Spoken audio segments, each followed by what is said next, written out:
and all to Dreamworks Dungeons and Dragons. I'm your Dungeon Master, August Schmid, and we have the Union with us as always. In no particular order, as you suddenly flash on my screen, we see Elle as Puss in Boots, Shane as Megamind, we have Alicia as Jim Lake Jr., and Braxton as RJ the Raccoon. Last we saw you guys, crazy stuff happening, fighting off angels that were looking for Gabriel, the Seraph. You were not only able to avoid their attack, but also Jim Lake Jr.'s sword was able to wound and kill one of these attacking angels. Thankfully, with Megamind and RJ doing that fun little combo dehydration gun on that last angel, keeping this last angel as a cube, forcing another angel, Balthazar, what we would know as the actual, Archangel. Again, Archangels being that next step up on an angel. Balthazar explained a little bit how there was no ill feelings, that the angels went a little too hard, but Balthazar slipped up, that you guys carefully caught, asking where the angel Uriel is. It seems that there's some differing sneaky stuff going on there, that angels are looking for multiple people. To improve relations, Balthazar took the cube of UCL, this angel, back, but also let you guys know how Jim's sword is one of these high, powerful weapons, and how indeed there are these higher metals and things that can not only wound but actually kill big creatures in the world. But of course, this is all at with Jim Lake Jr. and Megamind fixing up the invisible car on a big old road trip off to Arcadia. You as the party have a lot going on in North America, but the most important, kind of seems right now, is dealing with Morgana Le Fay. Everything that she's got going on. There is, of course, the trowel that is still northward of here, but it sounds like the idea being if we can at least head to Arcadia, as well as meeting up with Blinky, or Blinkus as we know, who might have some information and lore to help with avoiding angels, demons, and all these crazy monsters in the world, so that you guys can kind of do what you need to. You were able to successfully sneak into Arcadia under the legs of these giant gum-gums, but once you had gotten close to the portal, or I shouldn't say portal, the underpass towards Troll Market, which is that classic trolls under a bridge, in the invisible car you all see an encampment of these dark trolls that have pitched tents and different encampment around this area that usually is the go-between with Troll Market. This is where we kind of pick up all of you in the invisible car. You're not seen again. You have that natural protection, thankfully, but there is a big old just wave of enemies in between Troll Market and your goal. Where last you had Megamind sending spell towards Blinkus. Blinkus is prepping when you guys get close, and whenever you're close, to give some form of signal that hopefully he can then open this portal. For the party then, as you are all in the car, what would you like to do in looking at this sea of monstrous trolls before you? So I reread my magic items. I do not have something that stops me from being trapped. Instead, my ring can turn me invisible. Oh, excellent. So, if there's some scouting we need to do, I can go pass without a trace, invisible spider. Yeah. And never be seen again. That's pretty good. Yeah. They can smell very well, so if they can't see you, they still might be able to smell you. Yeah. Spider, though? It's the hope would be, if you're an invisible pass without a trace spider, that could be a really solid, hey, this is just if we need someone to go scout out. Because right now, it is that, all of you are noticing there is no sunlight. There is an unnatural blanket of dark clouds completely obscuring the sky. That all of you kind of passively realize that cloud has been there since about what we would call Colorado, since about the mountain pass. It may be the mountains that are stopping the cloud outreach right now. It's already a really far spread area of darkness. That is good. Yeah. Okay. Is that this is supposed to be the Sunshine State? Get my question. What? Oh, this is just saying I thought this was supposed to be the Sunshine State. You know. Well, it used to be. It should be. That's my fault that it's not. It seems pretty sunny to me. Okay. So, where we need to get to is the flat side of the overpass. Mm-hmm. That's where the door is. Yes. So, in theory, if there's a clear shot from one end of the overpass to the other, we could just drive at the wall full speed ahead because there's a door there. It's an invisible door, but it can be opened from the inside. It's And, that is the full send option of we could. There's always a slight chance that we might just hit the wall. A little bit of a Harry Potter situation. Yeah, that like if things go really well, it's we can just drive really fast. We just need an opening. If things go wrong, that's 50 miles an hour into stone. A wall. Here's what I would ask, Jim. If you want to give me an insight check on this like idea, kind of like maybe an insight more on the mechanics of it. Because you are right, it's like we only really need a straight shot, but what could be involved in that? Well, that's an 11. An 11. Oh, it'll work. Yeah. I mean, really, the big thing is you're gonna need a distraction. Because right now, every so often, there's either a troll or like someone walking by, like that. It's not always a perfect straight shot in, right? Having all these like enmasked people is you might need some form of distraction or something to kind of clear the path, just so that Megamind doesn't drive straight into a troll while you guys are trying this plan. Which, invisible car or not, the trolls are probably going to notice someone getting absolutely demolished going 40 out of nowhere. Yeah. Do you guys have thoughts? Yeah, Elle. It's Boots and Boots could make a distraction by a now world tour. Like, I could try and make it a sweet check stuff, try and figure them out. But, like, everybody, look at me, you know, like, but, like, get, like, a street to the side to try and figure it I out. want to advise you in this plan. I think it would work. You're a cat. Yeah. To eat cat. So, if you decide to do this, please be extremely careful. Oh, yeah, no, that's kind of I have an the idea. like, oh, no, I'm not. You know, I sure hope no one eats me. I might have a thing that won't need anyone to really put themselves in danger. Yeah? Where did I put my dice? Whatever. So, if I'm able to, say, transform into one, and then speak the language of them, and then perhaps start a fight amongst a few of them, to get them to fight amongst themselves as we just drive through. They're no longer a hive mind, so that could work. They are all individual thoughts, so Megamind using your advanced Hollow Watch, speak the language, that's actually a really solid idea. If you could cause enough And I contention. could cast Enlarge on you. Yeah, because that would actually really help. Or I can use Conjure Animals and get a bunch of cats and just tell them to run. It's just a bunch of magic cats, or it's like, if they're just made of magic. Honestly, these are all solid plans. There's the Puss in Boots plan. Megamind becomes a troll with a bit of theatrics. The bunch of magic cat buffet plan. Like, all of these work.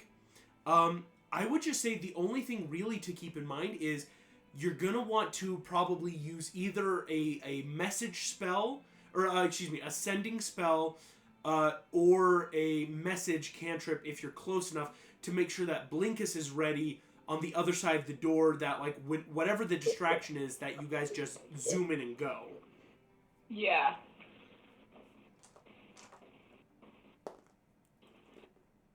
Can we have one of those spells just ready? I think Megamind has some of those spells, but I can't remember if you still have one, because Megamind used one, like, earlier today when you guys got close. Yeah. So it's if Megamind still has a 3rd level sending, to help prep. Basically, you know, prep the other side of, like, hey, synchronize our watches in 45 seconds, open the door, XYZ, stuff like that.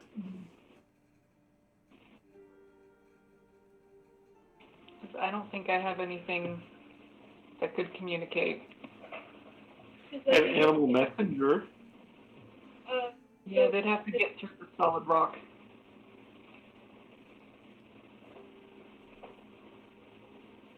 Sorry, I'm tired. I might have something. Puss in Ooh, Boots? sorry, you are super echoey. Yeah, a little soft. What was that, Elle? I might have something. Yes? I'm just looking through my spell.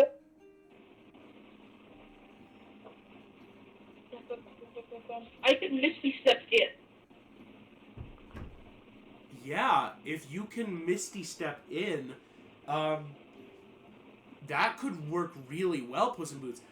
Here's the thing. You would have to still make the stealth check to get within 30 feet, of course, of the flat side of the door. That's kind of the bigger, sneakier part there. But that would get you inside without needing any of the door open, because then you don't need to use a sending spell. It's Puss in Boots is going to help give the actual, like, now, like, that kind of stuff. Yeah. Yeah, and RJ has that ring of invisibility that you could potentially borrow if you can persuade the raccoon. And that could help. Potentially. Because that could be a double combo of if Puss in Boots and RJ, if you guys bamf inside the door, or, you know, sneak up to and Puss bamfs inside the door, while Megamind, you're pretending to be a Gum troll and causing that disturbance, all the while Jim Lake Jr., you're in the driver's seat, and so it's a careful, coordinated plan of if everyone succeeds, you guys have a straight shot in, no combat, no one even really would know you're there. And I like that. Sweet. So would that Someone needs to auto. Sorry, you first. Okay. Someone needs to autopilot me. I have to be a good pet owner and make sure my cat is. Got it. Oh, yeah, you texted me. I can help autopilot Puss in Boots, just for this half second. Yeah, while you figure out where your actual cat is. So here's what we'll do then. Because a lot can happen. I guess for RJ, is Enlarge Reduce concentration spell? Yeah, so I wouldn't be able to do that and pass without a trace and some other things. So that's So where... I don't think Enlarge Reduce is super important. Yeah, because honestly, you don't even need to be full troll to cause a distraction. If Or Megamind already looks like some form of troll, like, you know, scan it, Enlarge Reduce would just help. You might look like a changeling a little bit. Because you are blue. Yeah, it's... Enlarge Reduce would be that if you were trying to really pass Megamind off as a troll, the idea of, like, see, if someone were to, like, physically touch Megamind, it would be that, like, Right. Oh, you're definitely, like, a 10-foot-tall creature. So that's possible, because then that would leave RJ and Puss in Boots open to sneak into, like, prep the doorway, right? Which is what you kind of want with Pass Without a Trace and Ring Invisibility, and with that natural stealth checks would go on really well. Here's then, we'll start then with, I think, Megamind's Distraction, because that will help set some of the other DCs for, like, RJ and Puss to get in, and Jim Lake Jr. for you to get the car going to the door frame. Yeah. So, Megamind, it doesn't cost anything. You can pretty well, like, through a window, quick scan a troll. But Megamind, how would you try to create this disturbance? Passing yourself off as this darker creature trying to cause commotion. So, I am going to wander my way in. Okay. And I'm going to prepare the spell Magic Mouth, which lets me implant a message within an object in range, and it's uttered when a trigger condition is met. And it's 25 words or less, 10 minutes, or 10 minutes a time. And so I want to start planting these messages kind of around of just this.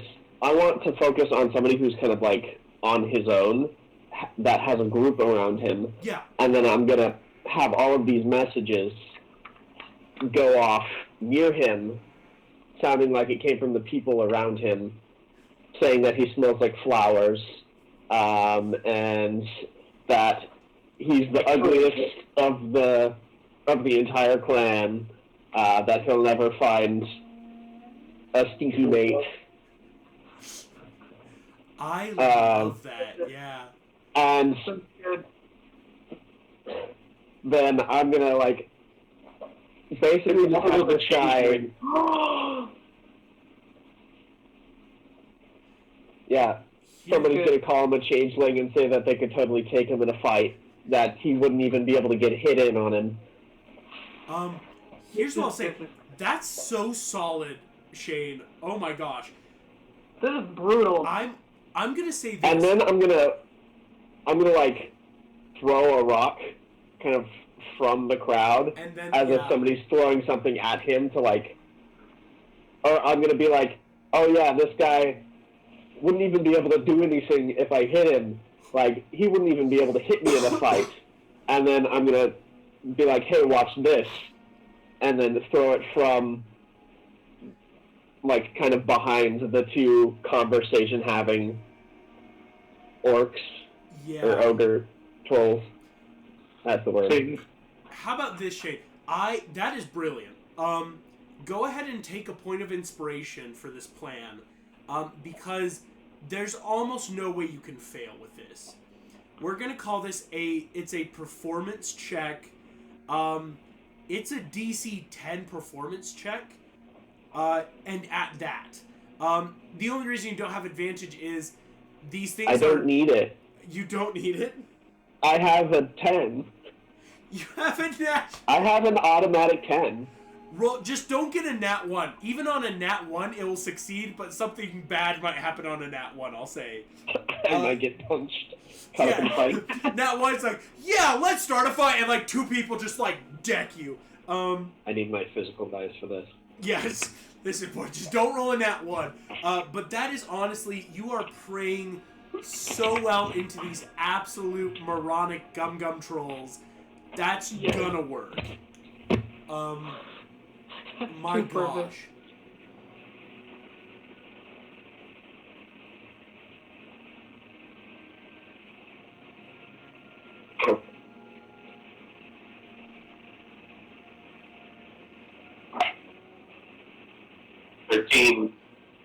Hey. So I'm at 13 plus 10, 3. Nice.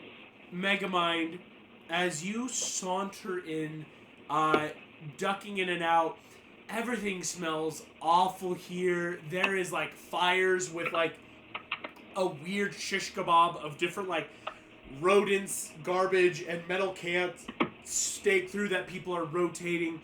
And at one point, you watch as your message goes off, and this Gum kind of looks up. I don't smell like flowers. Who says I smell like flowers? And then your other message. And I kind of point from behind. You point from another Gum kind of looks up, just like, hey, I can definitely find myself a stinky mate. I'm a quiet looking put. And you say, shut up, you! And kind of decks him.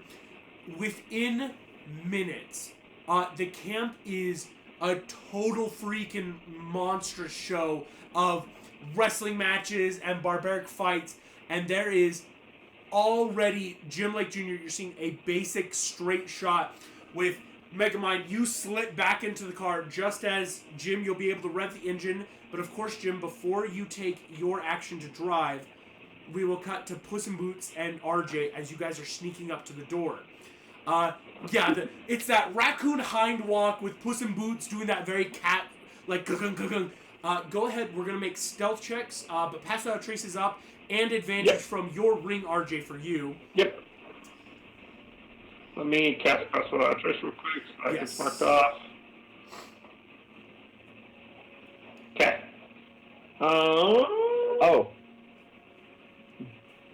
Can I just say that before we started the plan, I cast non-detection on us? Yes. Third level non-detection to help with just like yeah, because after he popped into our car, I was like, I need to come up with something to at least give us a temporary stop to us being seen. And so before, like, as we pulled up to this camp, I just want to cast non-detection so that it lasts for 8 hours. So if we can get what we want to do done in 8 hours and get like a full no detection item, then we will be set. I love it. Super smart there. And I'll mark it. So RJ, you've cast non-detection. Or actually, Megamind's cast non-detection. RJ's cast... I have advantage. You have advantage. I got a 24. Woo! 24 is solid. Puss in Boots got a 21. As you both sneak in, thankfully, with what Megamind did, the DC was only a 20 instead of a 25. Again, Gum-Gums are notorious. They love eating cats, raccoons, small dogs. Like, that's their forte. So that perfect, like, RJ, as you and Puss are sneaking forward, you watch a Gum-Gum troll kind of like stop, sniff, sniff, like big old huff, and slowly is about to turn, about to move aside the trash can you guys buy, and then something hits him upside the head. He turns. Another troll is just holding a freaking bicycle like a baseball club and starts beating him up for no reason. And just like, all right, bring it on, let's go. And they start fighting it all out. As you get close, I know it doesn't work like this, but again, it's a pretty clever plan. RJ, when you and Puss in Boots are right next to the wall, Puss in Boots will use his Misty Step, and through the shadow of death, this cat and raccoon, you appear inside a glowing cavern filled with crystals and rocks that shine iridescent greens and orange. And standing before you is the largest troll, save the like ones the size of buildings that you've seen, who kind of looks down, lowers. Don't me. This troll. Are you not Snack? No, we're with Jim. And coming out from behind the troll, you see the troll that Jim Lake Jr. described that you would think is Blinky, with the many eyes, many arms. You're a friend of Master Jim! Perfect! I must say, it is... Open the door. Right! As you see, fumble. Did you bring the key? I did not. And so, no have key. I thought you had the key. As they are frantically trying to get ready for the door, Jim, you see your friends RJ and Puss in Boots disappear behind the wall. And just like the plan, you wait about 20 seconds. The path is pretty clear because all the trolls are all fighting. Are you ready to drive forward? Yep, I'm going to start driving. I'm not going to punch it till I start to see it glow, but I'm going to start moving. You start moving, passing through. As you pass by some Gum-Gums, inadvertently they do kind of sniff, because again, that's odd to smell gasoline and car here. What's going... But as enemies abound. Enemies abound. You cast again. Enemies abound. Roar! They go back to punching each other. Jim, the outline of the door starts glowing as RJ, you see, I got it. big, giant doorway, enough that this car can get through as the plan is. Jim, the doorway... Are they in the way? Because we're gunning it. It's, you start gunning. Blinky looks up. Excellent! Duck! As he dives, Arg kind of like stops and just backflip starts rolling away. RJ Puss in Boots, give me a DC 5 dexterity check as Jim Lake Jr. guns it towards the wall.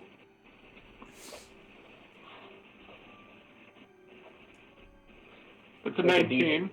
19 Dex check? Dex check. It's a DC 5 kind of thing. Just don't want it. I would like to cast Conjure Animals and get as many kittens out there as possible. Kittens? Not the kittens. Two full-size cats. Than cats, right? Yeah. Full-size cats could at least get away. As suddenly, whoa, just pure chaos outside. Jim, you are gunning it towards the wall. As all this happens, Puss in Boots, Archie, you both like duck out of the way. Jim, as Megamind dives into the backseat, you are both gunning towards Jim Lake Jr., you suddenly hear a man screaming. Turning next to you, sitting in the driver's seat, is Merlin, full armor. Ah! The wall! The wall! The wall! As he doesn't understand what's about to happen, Merlin is now in the car screaming. Okay. Wait. Sorry, what did you say? So he's on Jim's lap? Yes, like, just suddenly teleported in, and again, he sees, like, you are driving straight into a cavern full of rocks. Magic wall! Magic wall! Magic wall? Why did you say so? As Merlin, like, immediately, like, Misty steps himself into, like, the actual backseat, sitting normally. Jim, you burn rubber through the wall. The second you're gone, Blinky, like, flips a hand, hits the wall as the magic fades and becomes solid stone, and you come to a screeching halt in this small little entryway. Merlin's here. This looks to be Merlin sitting there just like, good lord, Jim! What's going on? How did you... Wait, you're here? Yes, I'm here! I died, but came back! It was a long, arduous process! Well, I'm glad you're back. So am I! We better get our wish. Oh, I don't have to give you anything! You left me for dead! I was ready, I had the portal open, and I died! I was eaten alive by mechanical spiders and AI systems, but I was did not leave you to die. Oh, sorry. That seems like a DM's problem for us not playing every week. I know, yeah. I love it though, but so you see Merlin like, okay, don't worry. Before anything, as Megamind, you watch Merlin leans over the backseat, puts his hand on your forehead and goes, wait, you already cast non-detection.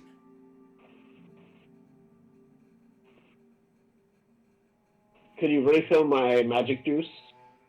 As he goes, oh, heavens no, that's wild, I would have to be a god. But, as you see, he turns, he goes, but we need our friends! As he quickly turns, Jim, Merlin puts a hand on your chest, and you feel non-detection cast on you, leans out, quick, small raccoon, cat, as Merlin touches both of you with 2 fingers, casts two more non-detections, and then, alright, now, protection, as he casts 4 protection from good and evils on all of you. See, Merlin just, okay, do you have anyone else? Any other chosen or champions or friends with you? I mean, I thought I just cast it on the car. Oh, that's perfect! But again, you can't always stay in a car, and they can be tricky with magic spells. They could choose to not locate the car, but the burned rubber on the floor, that's how I found you. Your non-detection was very clever, but I, instead of scrying on you, decided to scry on pieces of you. Bits of hair and fingernails and fur. It took me a hot moment. Wow. Right. So are we good now? Oh, right. far from... Jim, we are all in great danger. But I'm very tired. Let's get... Is this Troll Market? Yes. Yes. Yes, it is. Oh, thank goodness. This is a safer place. You have the amulet. Yeah. Good. Here. Let's go find and meet up with your friends, and then I'll explain more of why I'm here now. Jim, indeed, as Merlin says that, he kind of like gets out of the car, starts dusting himself off, and Jim, you feel a big old hand is reaching in through the window and starting to pull you out of the driver's seat. As Arg is crushing you with this giant hug. Jim, friend! As Arg is just like rolling around with you on the floor. You hear Blinky, Master Jim, you're alive! Thank the rocks! As he joins in this big old barrel hug. Jim, it feels so good to like have your friends here. Like Blinky and Arg have been there from the beginning. You see, as the hug breaks, Blinky goes, Master Jim, thank you for saving us from that horrible prison. It was quite an ordeal. Ah, you have brought friends. Didn't give away anything important for it. Can you just give me this? RJ, Puss in Boots, and Megamind, this giant, multi-armed, multi-eyed troll comes up and starts bowing and shaking each of your hands. A pleasure to meet you. My name is Blinkus. I am Master Jim's personal mentor and graduate of many fine arcane, orc, and troll, and gum-gum knowledges. It is a pleasure to be greeted by so many adventurers, chosen by Master Jim to accompany him. Yeah, guys, this is Blinky. He's really smart. Yes. Oh. And this is Arg. I doubt that. You see, Arg kind of like sniffs Megamind. Yes, good friend. He turns down, starts sniffing Puss in Boots again. Not food. Not food, friend. Not food. Not food. And like, you see, he does a side eye to RJ. He points at Puss in Boots. Not food, friend. Points at RJ. Food, friend. No. Sorry. RJ Not kind of, as looking at it, you see Arg goes, two not food friends. Yeah.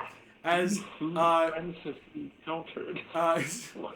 and with that, I will say, Jim, this is a conversation you're going to have with a lot of trolls, but I'm not going to roleplay it every time. Just every troll you meet is going to be like, oh, sweet, a snack. No, these are good. They're fine. It's not a snack. Dang it, I need shoes now. I am stringy. Just put I do a not have enough sign. meat on my bones. Just put a sign on the back.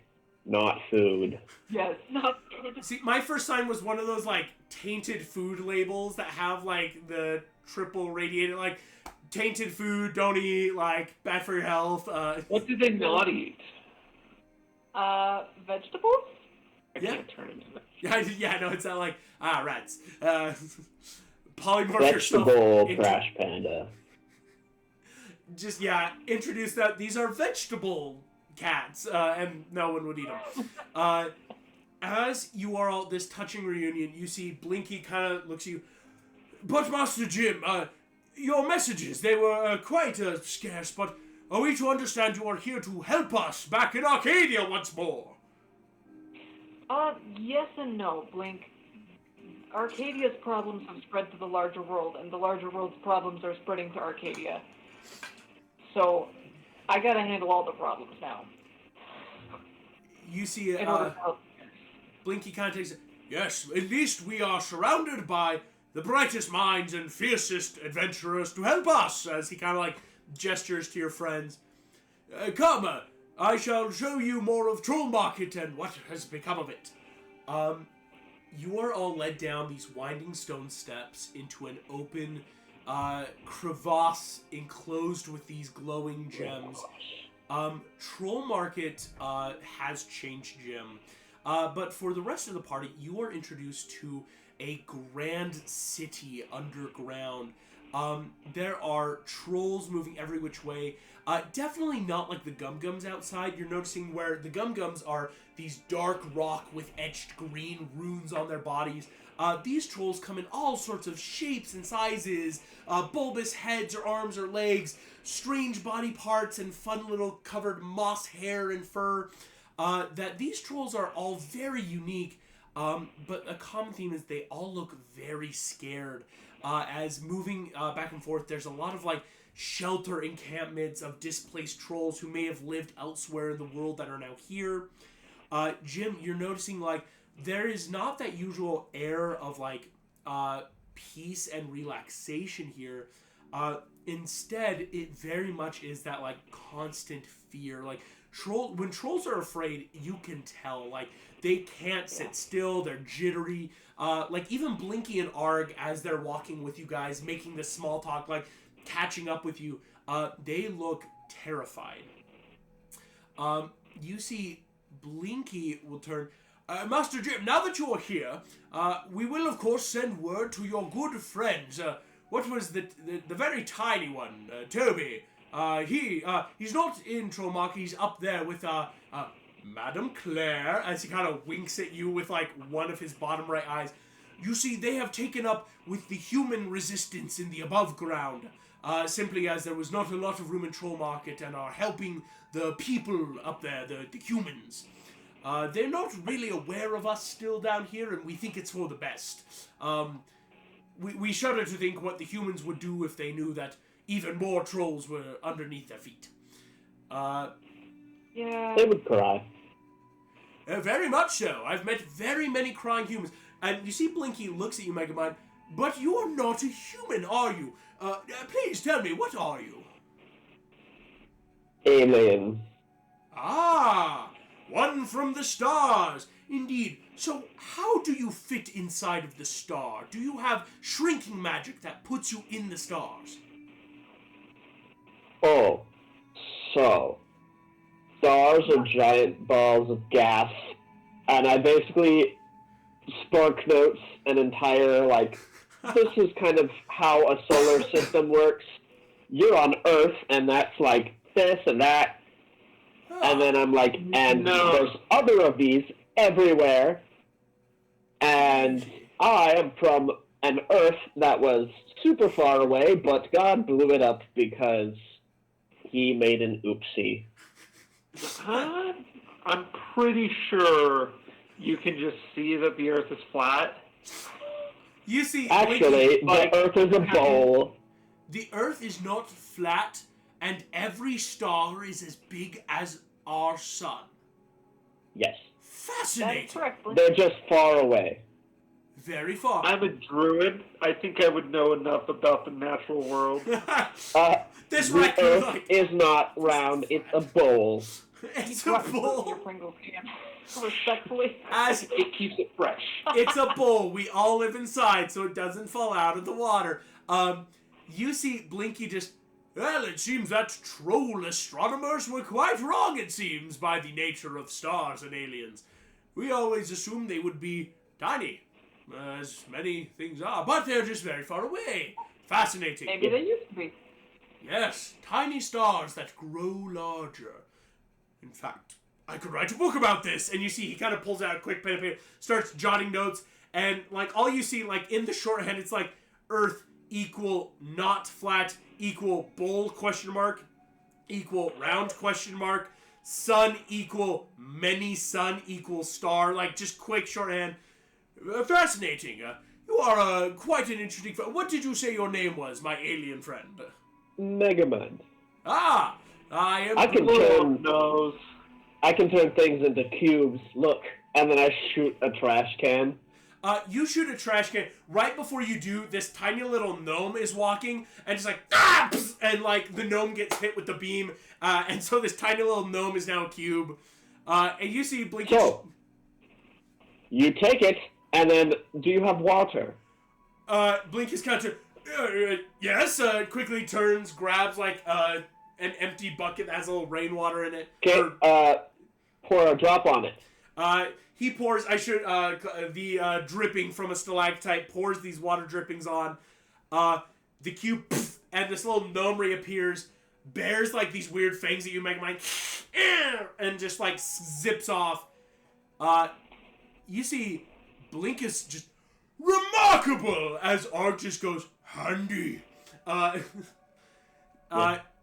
Blinky kind of like, well, that would be perfect for gnome infestations. You could just turn them all into cubes and then use the cubes to build a house. As long as it doesn't get wet, yes. Ah, that is the problem. But for Troll Market, we don't see a lot of rain down here. Condensation. You see, as Blinky kind of like ponders on the word condensation, like, well, yes, that's true. Merlin turns to the four of you and just like, yes, this is quite a fascinating catch-up. We need somewhere to talk. Oh, right. Also, Blink, Merlin is alive. Blink is just, yes, he was with us in the cage, and then he wasn't in the cage, and, well, we just assumed he had run off. See, Merlin, I did, and I died. Blinky will take you all to, what you know as, Blinky's, like, personal house gym. You see most of his books are in disarray, like, a lot of different stuff is thrown every which way to the walls. Like, lots of drawings, lots of plans have been made. You see as he enters, he kind of sweeps a map of Arcadia off the table, just making plans, trying to understand what's happening, and you are all inside Blinky's house. Merlin then kind of turns to you all. Yes, well, do you all have questions? Where should I begin? My question would be, why did you run off and do crazy things to get yourself killed? Because you said, hey, I'm going to wait here and just chill in this safe place. But if either it wasn't a safe place and you lied, or were mistaken, or you went off and did not stay put, because we needed to get a non-detection thing so that we could get the wish thing. So it's not our fault, it's yours. You see, Merlin, yes, the ever-circular blame cycle, one of the most powerful magics there is. But you see... The blame cycle, it's just, it was you. No, it was not me. It was you guys not being there in time. I did, in fact, think I had a safe spot. You see, after Jim very nobly released me from my prison with Morgana, I thought I could immediately join you to help rid the world of that horrible witch. But I have a pupil. He is a wizard, and he... well, let me be very blunt, okay? He has a lot of issues, abandonment-wise. I think he sees me like a father, and he had a bit of a choice to bring people to that alternate plane I explained, and he brought me along. Now, I thought that plane was safe. I thought it was a safe dimension outside of our reality. Turns out there was this crazy messed up AI thing there that had, like, broken into a bunch of robots, and the robots were just murder bots, and they were trying to kill us. So we got and made a portal, but then of course, you know, you guys didn't get a wish spell for us, which I'm not going to hold it against you, because there was a lot of stuff going on. But because of that, I had to put them in a different reality again, and I was ripped apart viciously by murder bots. And they played with my intestines and blood, and I just went smoosh. So you expected us to get this wish spell for you in how long? Like 5 minutes? Yeah, I mean, how long does it take adventurers these days? 5 minutes? 4 minutes? Like... No. We have to travel across a country. Oh, you don't have any magicians with you? Mages that have teleportations and fly abilities? No. It's real hard to go celestial then. What? You see Merlin kind of like, but like, you're all, I'm sorry. This is the, you see Merlin finally kind of stops, realizes there's 4 of you, and goes, what kind of adventuring party do you have, Jim? A party? I'm a raccoon. You have... I'm the cat. That's a cat. I'm the cat. I'm an alien. That's the super. we had more people. There was a dog at one point. Yeah. A guy who liked cheese and a blue guy. Yeah. Could any of A them different blue guy. A teleport? different blue guy. He was like a big sky blue. Yeah. So, okay. So you all seem to have a very big proprietary need for blue people. Can you not channel that same energy into finding powerful wizards that can teleport you across the world? There aren't We got any. you, Merlin. We have you, man. Yes, but I was stuck. We've discussed this. Like, come Powerful on. wizards are in And we pretty would- short supply. Right after you talked to us, we got attacked by angels. Yes, Yeah, that's Yes. a big reason why I'm here. Listen, I'll help you find a wizard. It sounds like you're in need of mages. But that's the problem. I died, and then they brought me back. You see, my other pupil found Excalibur, long story, and used some of its magic to resurrect me. I'll take it or leave it. I mean, technically, my body here died. I could have, like, alternate reality. Seems like a waste of magic. Hey. And you see Merlin turns, but the problem is, their party had one of the other champions with them. And that champion had the third seal, and it is now slightly broken. Wait, so you're telling me that there's more? Cool. So that's what we're doing right now. Yeah. So, because the third seal is broken, the next seal on the docket, and you see Merlin kind of like prestidigitate some light around the amulet on your armor, Jim, is that guy. Uh-oh. Which is why we came here in the first place. Smart! Yes, no, I know. But I have to help you guys not get found. The demons aren't even the least of your worries, nor are the trolls. If Morgana finds out, Jim, that you're the next seal holder, oh, she'll try to manipulate you all over again. And let alone Morgana, the angels really want the seals broken. Why? Oh, listen. Aren't the angels supposed to be on the side? Nope, nobody told us anything. Yeah, no, listen. Angel, I did a thesis on angels back in college. They're not, like, good, though they stand for, like, lawful goodness. Angels are more like beings of power, and the head of their order, Michael, he's kind of like a control freak. He really just wants things to happen his way. Michael thinks that he's in charge, and as far as I'm aware, they're trying to break the seals because they want Armageddon. They would rather kill all the demons by letting them all loose and letting them burn the world so they could just start over. So the description you just gave of just powerful beings with a guy in charge, isn't that just hell? Isn't that just demons? Hell? Well, I mean, like, the way you described me, just like, You're really it could be echoey. interchangeable. Oh, is my connection bad? It's just no, it's more your mic was a little echoey. You're good. You see Merlin just goes, oh, no. Hell is still very much hell. It is terrible down there. Been a couple times throughout the centuries. No, heaven is still a good place, but the angels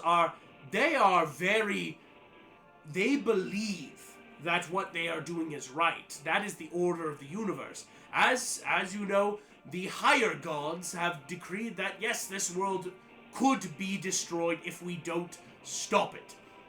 But the angels, they don't hear the tagline part. Michael has just heard, let's burn it. And Michael said, yep, that's what I'm doing. So, we gotta work on the amulets. We need to find Enochian amulets. Yeah, that's why we're here. You see, when he says that, he kind of turns just... Now, I haven't seen Enochian amulets in a while, and it kind of points then to you guys. Seen anything? Like, you said you were here for them. Are they, like, in a box?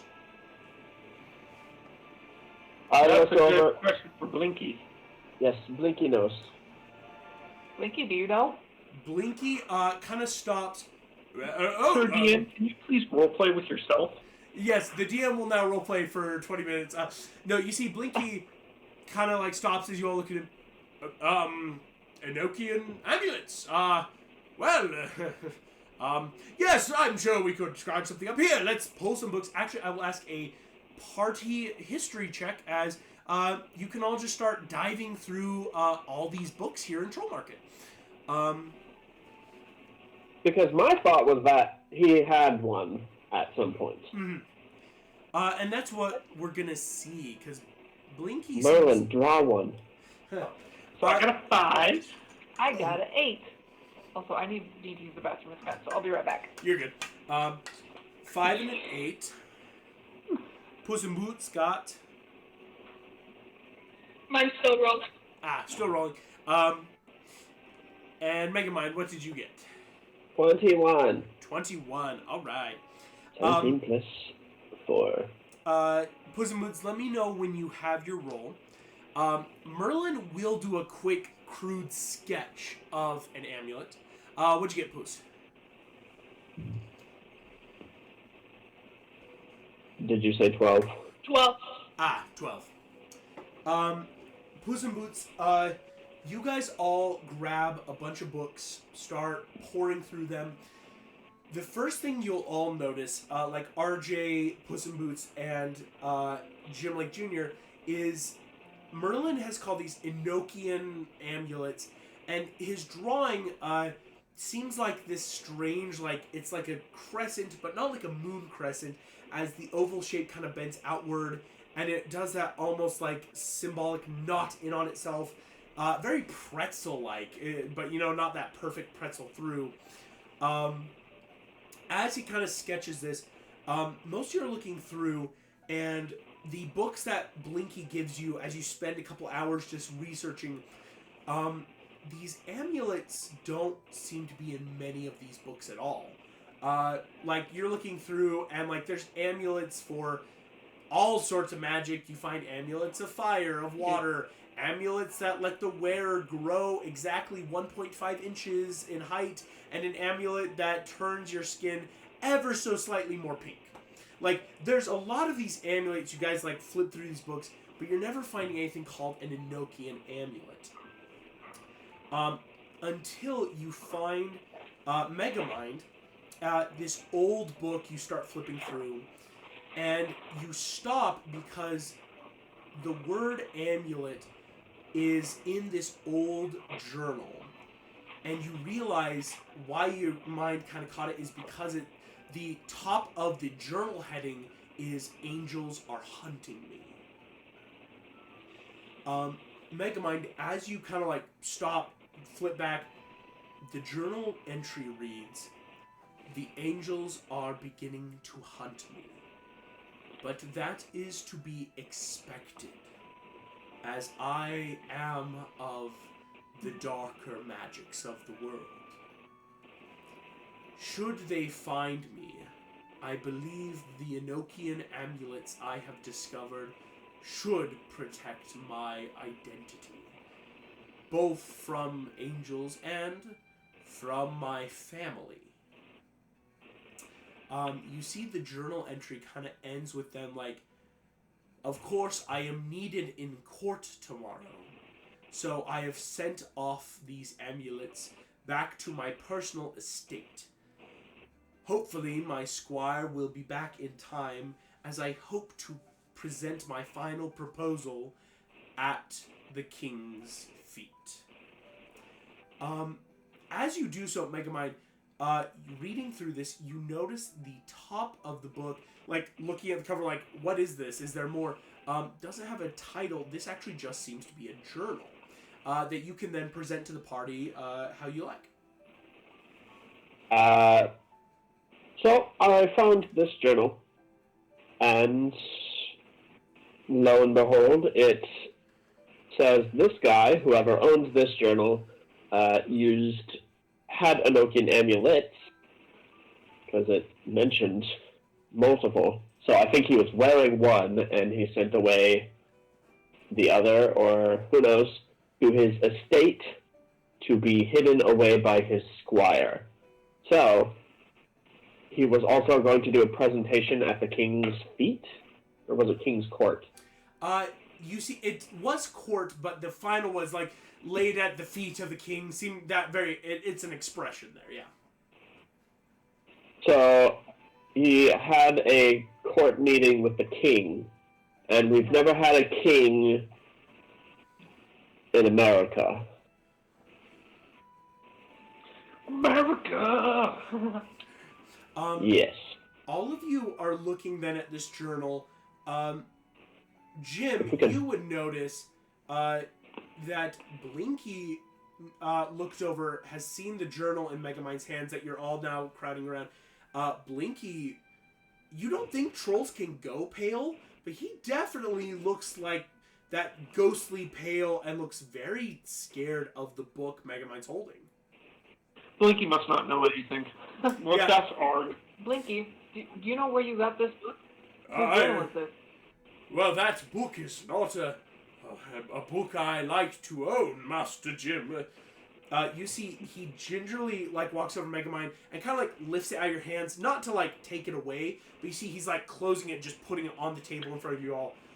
I am a collector of fine knowledges and histories, magics and science, but this is a dark journal of a very evil man.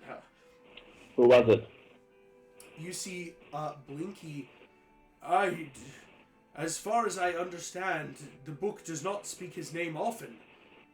Merely that he was a knight back in the days of the first King Arthur. A dangerous foe. You see, Merlin, you were around then. Merlin... Who is this man? Yeah, Merlin nods and just there were a lot of people that could fit the moniker, so to speak, but you see, giggling at maybe a little inside joke, Merlin takes his finger and traces the grooves on the front cover. Megamind, what you thought was texture of leather, Merlin traces an M on the front. A very dark night, you say? I would assume... Morgana? Oh, much worse. Morgana's son, Mordred. Hey. Cool. He had a son? You see, Merlin... Oh, yes, back in the day, you see, I was a young, carefree bachelor back then, simply going around, having fun with different sprites and woodland fawns. But, Morgana, she was a traditional... She, well, long story short, she was the half-sister of Arthur. And to get back at Arthur and take down Camelot at the time, she sired a child, Mordred, who was raised by Arthur and the knights and could have turned out great, but the kid went a little, and he kind of cuckoo clocks himself. Mordred, well, he was a bad kid, a bad egg. He just only saw the worst in everything. It really was his teenage years. He went full goth. It was a whole thing. But Mordred killed everyone. Camelot's end was brutal. Mordred took it upon himself to divide the round table, split Lancelot away from the group. He killed Arthur, drove stakes through the hearts. It took 3 nights to take him down. I was asleep at the time. This was about the time I put myself into that coma you found me in. It was I felt a bit awkward Fair enough. when I heard the Cool. news.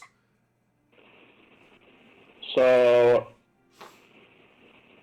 So he's dead. any of too. the amulets that we needed was on him or sent to his squire at his estate. Ah, Mordred Manor. Yes, Easy Mordred. fix. We just break into this castle. Oh, yes, that's well, that might be hard currently. You see, Mordred was really unpopular, stabbing King Arthur multiple times and killing all the knights. There was a decree after they killed Mordred. His castle was burned, and they dumped a bunch of cement on it. I currently would say, in the present year, his castle is a parking lot at Burger Prince in Far, Far Away.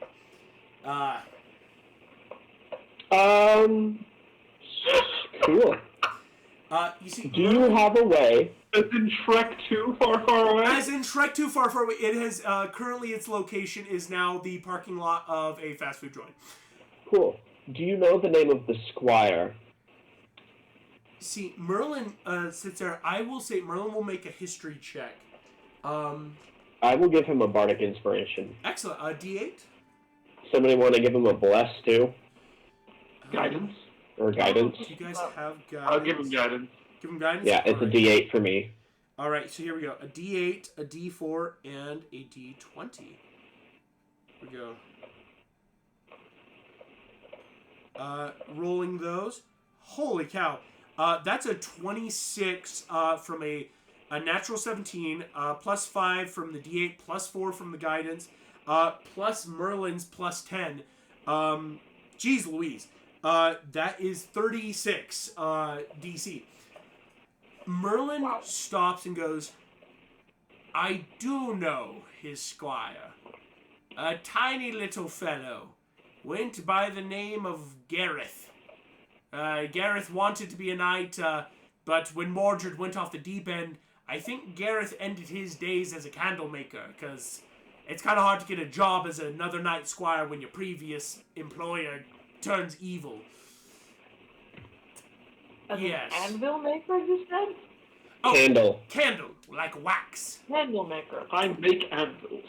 Yes, and although I Oh. suppose you could make a wax anvil, that's the rough part, is I don't know if the squire would have kept an amulet for himself, but furthermore, if he would have, he may have only kept one.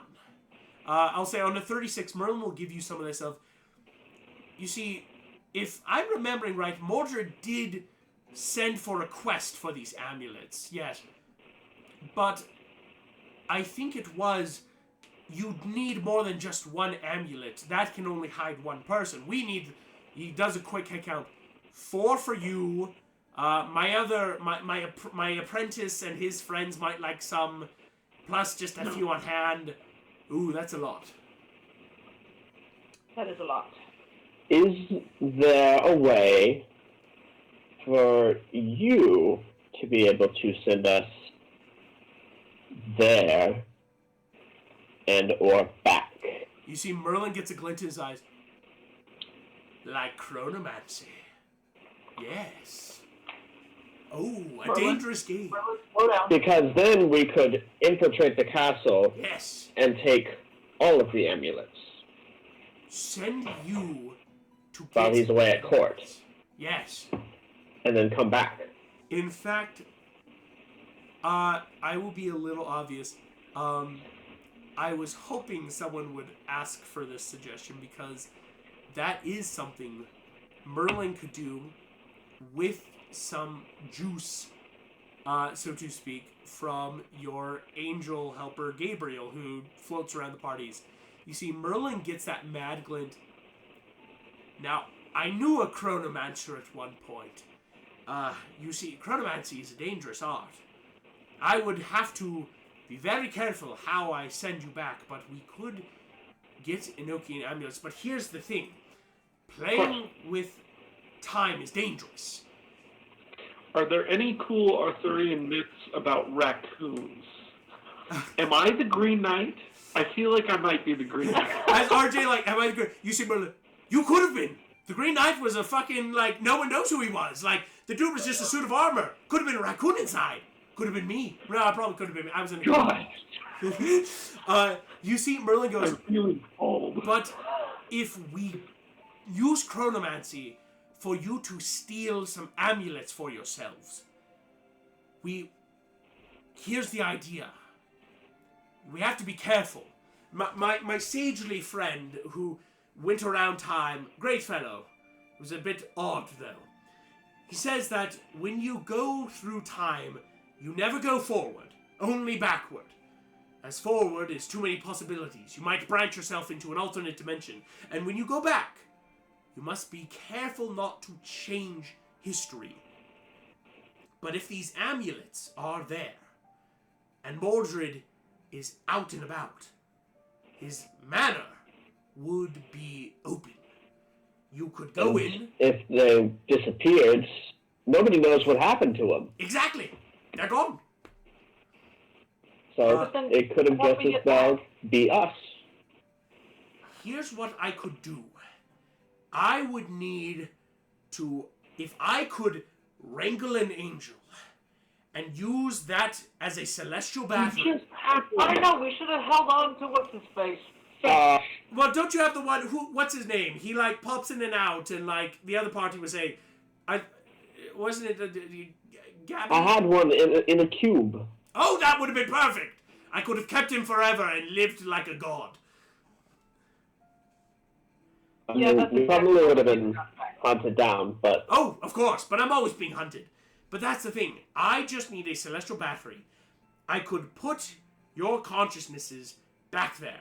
Now, I'm not an expert chronomancer. I can't send you there perfectly. It would probably just be you. As a DM, basically, really no equipment, armor. Like, Jim, you wouldn't have the Amulet of Merlin, Sword of Daylight, Puss in Boots, your rapier, Mega Mindless, your equipment.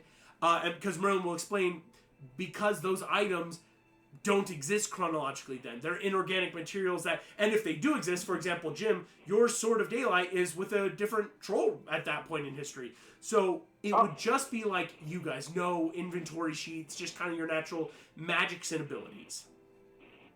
You see, though, Merlin says, but I wouldn't have a lot of time here. It's great power pushing. The longer you send someone back, the harder it is to contain. So I would suggest making sure you at least get enough amulets for yourselves. But then I can pass this information along, and the other parties can try this as well. I mean, that seems like a pretty decent idea. Yes. I am We don't really have a a better one. really good thief. Yes. This is true. He's a very good thief. All you need to do is... I stole a sword from this person off in, I can't remember the town, but it was like the first time we met. The first time yeah, I Sword was there.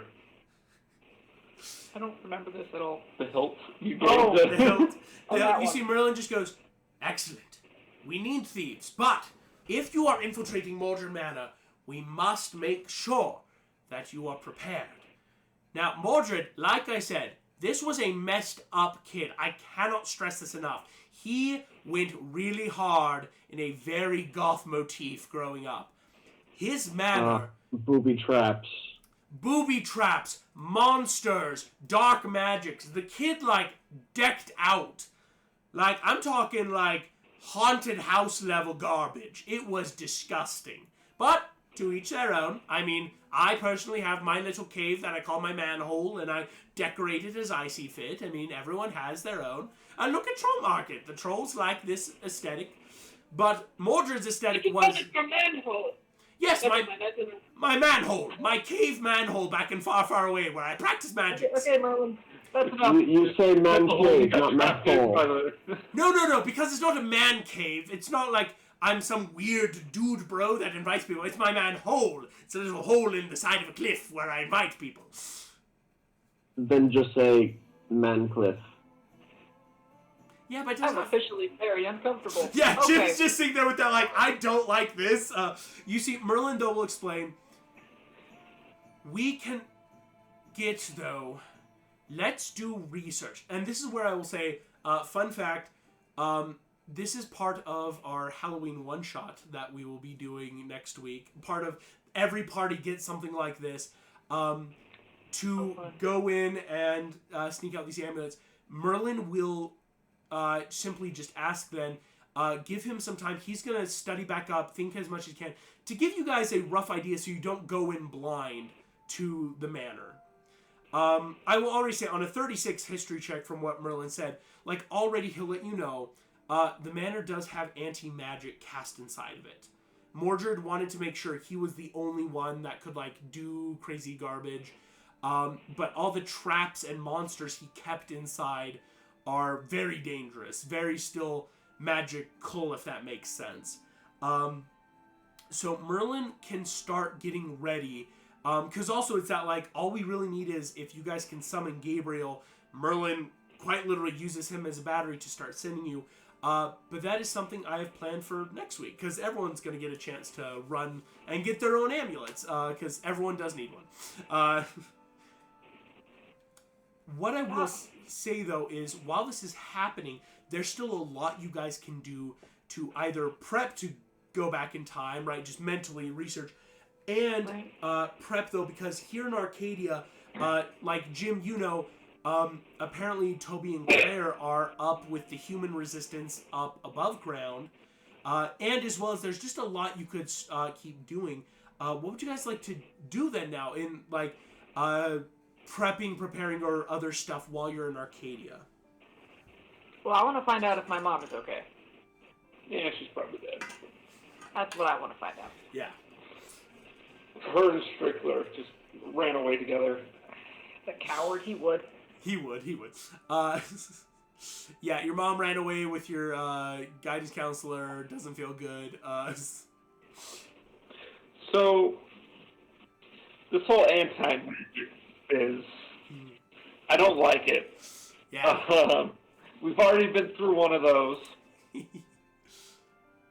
Is it a similar thing where my druidic magic doesn't, like, get messed up too much kind of thing? From what Merlin can tell you, it does sound like the similar stuff you've gone through. What Merlin can tell is, again, it's not what we would know as the spell anti-magic, which is that perfect, like, and nothing magic happens here. It is a moot point. But what he basically understands about Mordred Manor is that it was very much the... You can't cast spells, per se, but, like, if you brought a magic item or other fun things, as that, for example, like, the monsters, apparently, that Mordred liked to keep as pets, were still very much there, if that makes sense. Like, there was that, like, oh, yeah, like, you can... Otherwise, like, oh, here's my magical pet, and, oh, it's poof out of existence the second it walks in the door. So probably what happens is he's got some kind of a magical armory that we could raid before we go through the manor. Exactly. Is getting, like, once you go back in time, finding the magical armory portion so that way you're, like, actually stocked.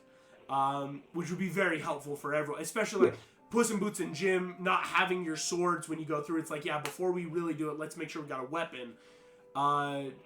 Quick point of order. Well, since this is not technically our bodies that are going back, am I okay to be in the sunlight? As far as Merlin would let you know, probably.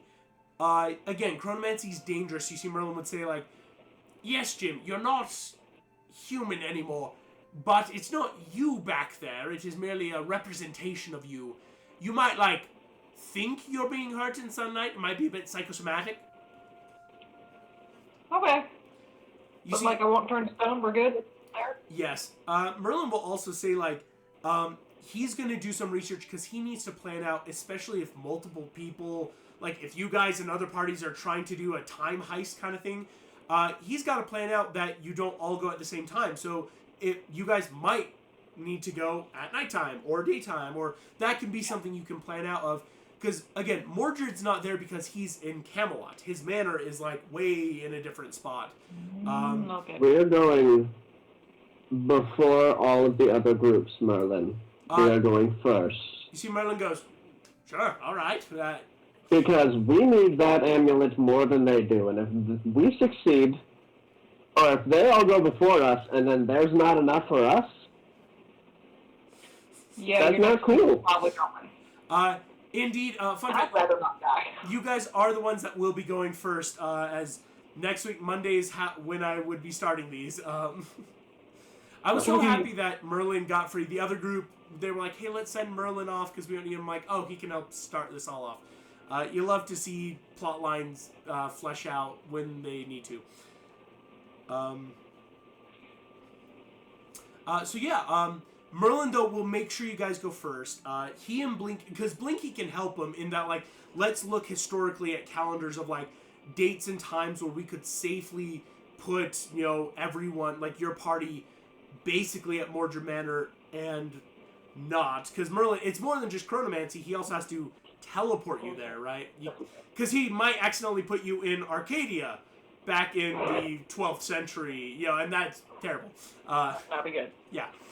So yeah, for the party, anything you would like to historically try to prepare, like look up about Mordred Manor, or like Jim said, you guys want to try to head off and help find Jim's family, make sure like his mom's okay and stuff.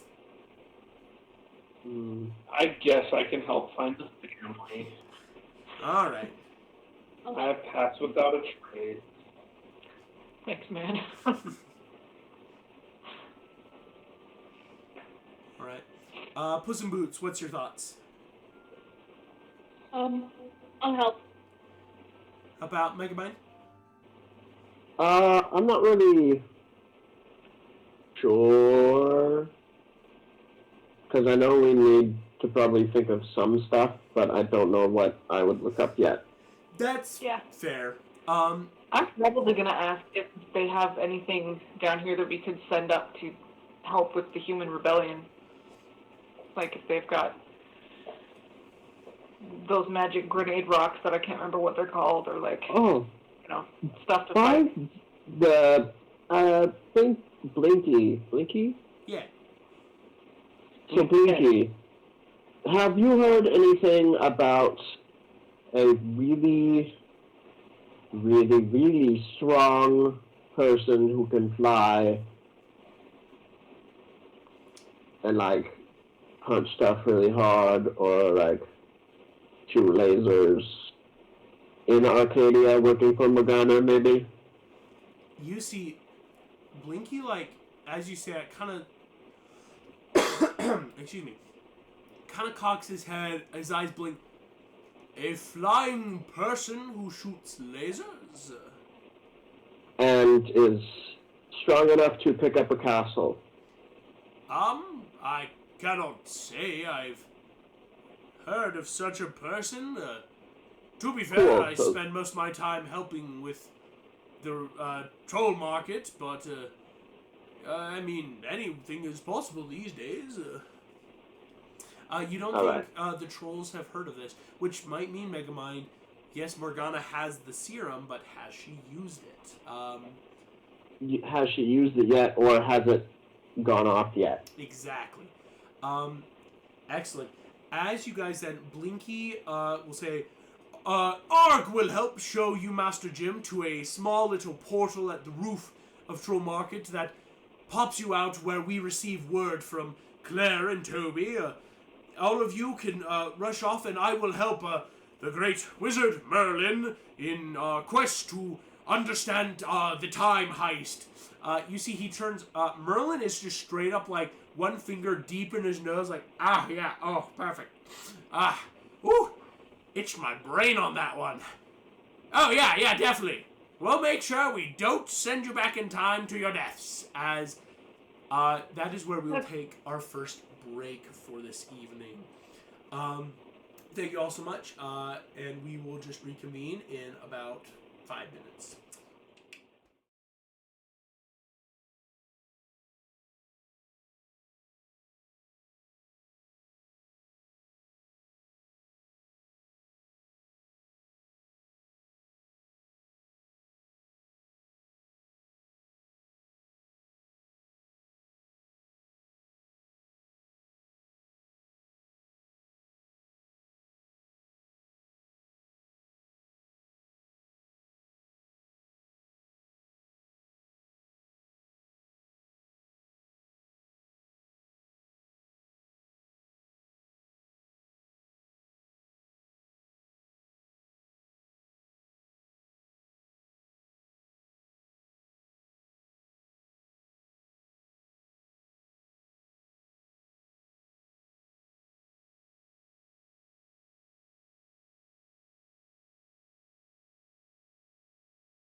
welcome back, of course, as we head up to the roof of Troll Market.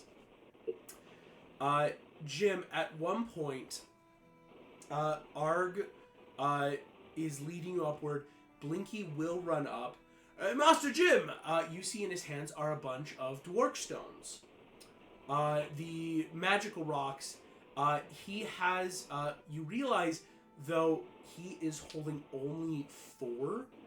You see, he goes, running low on supplies these days, but he will give you each one of these. They're basically rock grenades. It takes an action to shake it. You throw it. It has a range up to 30 feet once you throw, and then it's a grenade where it's a dex save in a 5-foot radius where you throw it to deal a bunch of force damage. Sweet. So he gives you each one of these. I wish I had more, Master Jim, but you see, he kind of like looks around at the very sad state of Troll Market. Not much going on these days. It's to downtime to create more fun things. Thanks, Blink. We really appreciate it. Good luck, everyone. As he heads back down. Eventually, you are up in this cavernous area.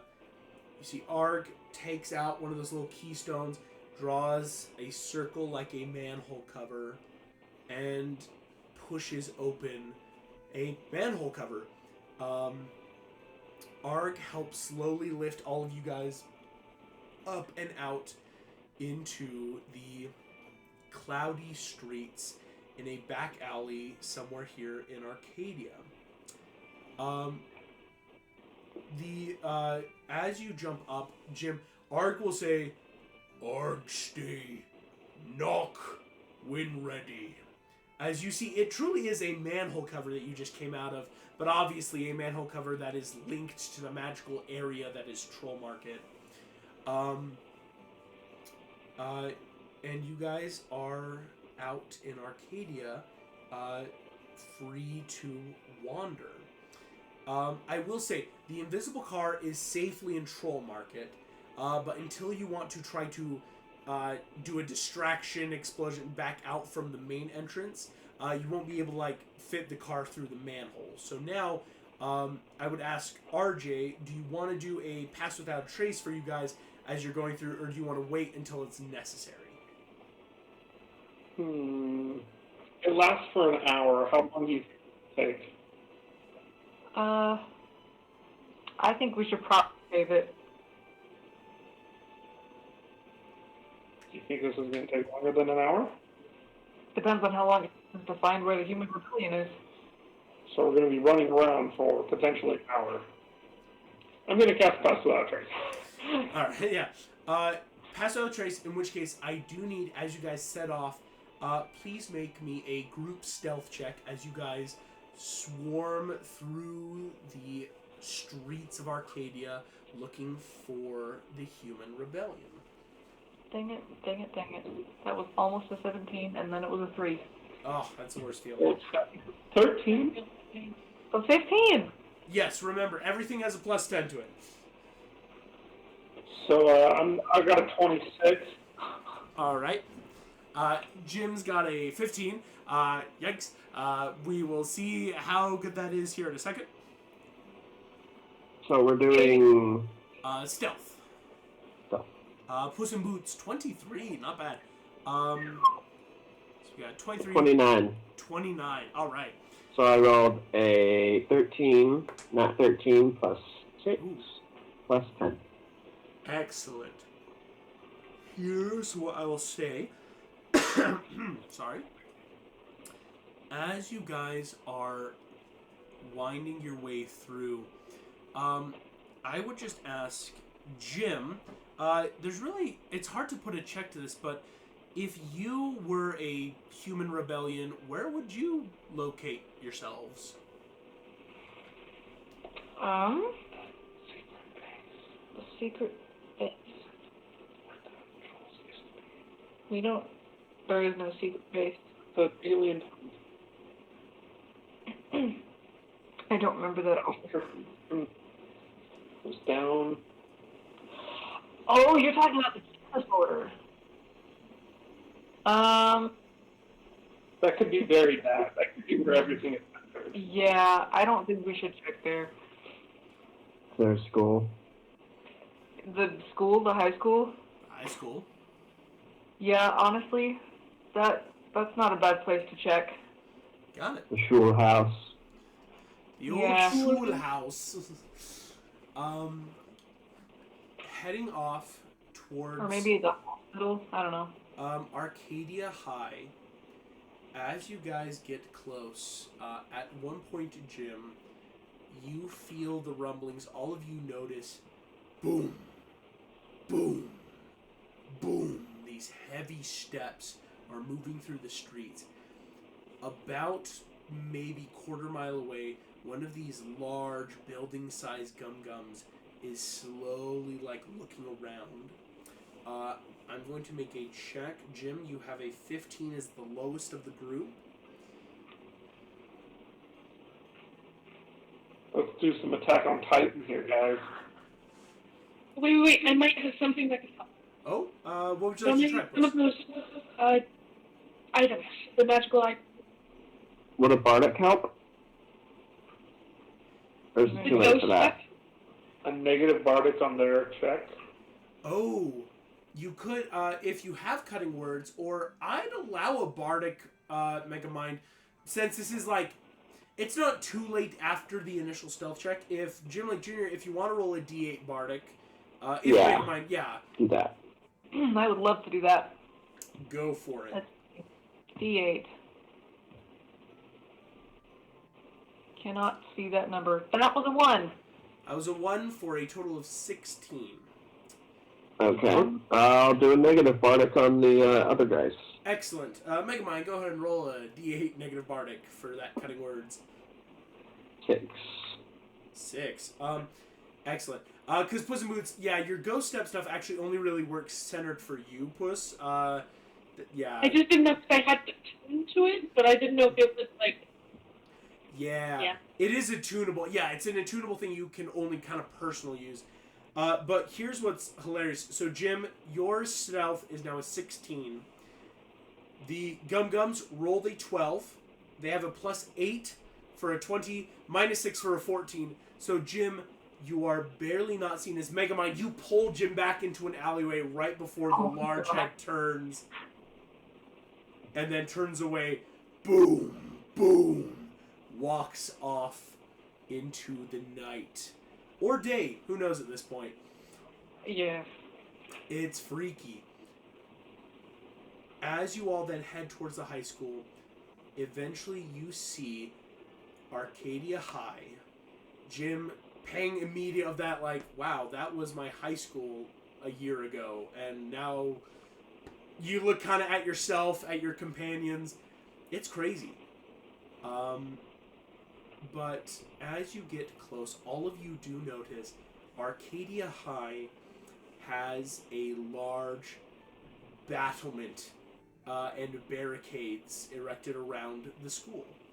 Cars and turned over stuff, like hot dog stands, cars, different like chunks of rubble have been built into a decently impressive 10-foot wall around the school. Nothing that could obviously stop like a giant Gum-Gum, like, you know, one of the mountainous ones, but pretty helpful if you need to make this place a bit of a fortress. I think we might be in the right spot. Okay, now how do I get their attention without freaking them out? We could attack. That's Jim's bad. here. Megamind, Jim's here! No. Watch. I found Jim. Turn into non-troll. Jim Lake Jr. Megamind starts chanting Jim Lake Jr. as Uh-oh. you see Jim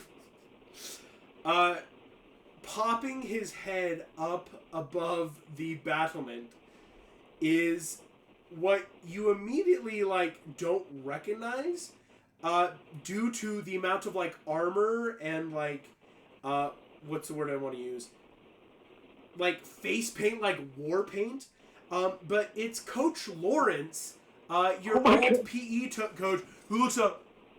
Jim! Hey! That's not Jim! That's not my Jim! We got a bunch of freaking trolls out here! As this Oh, yeah. You got turned into a troll. Yeah. Coach, it's me. Hold on. Jim, go ahead and give me a persuasion check. As You Coach should have Lawrence... done the thing. Coach Lawrence is getting ready to, like, pull some big rope bell next to him. Do we have you programmed into the watch as yourself? Not I yet, don't know. Is that unfortunately. possible? Because Jim's watch isn't perfectly like yours, Megamind. It does take time if you need to make a new face. And since you don't have an old Jim Lake Jr. reference yet, it's not saying it's not like a snap decision you can do for now.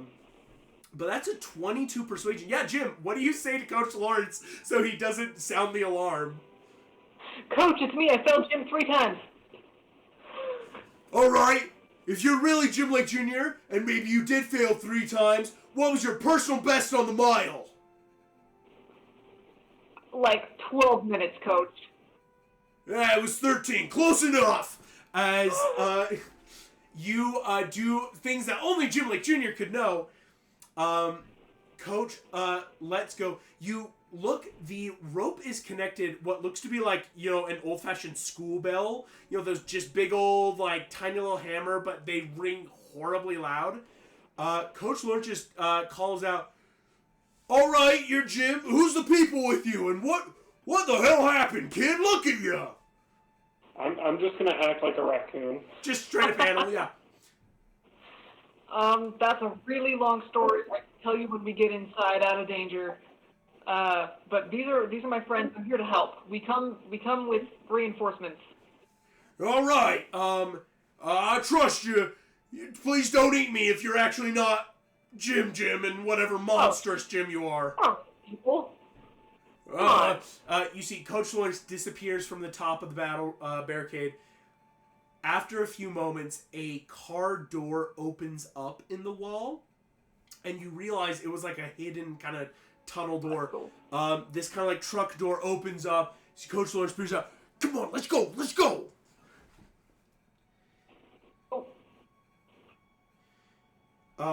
As you are all led in, the first thing you all notice is that inside the barricade there are tons of bear traps, landmines, like homemade bomb things all over the grounds of like the courtyard of the school.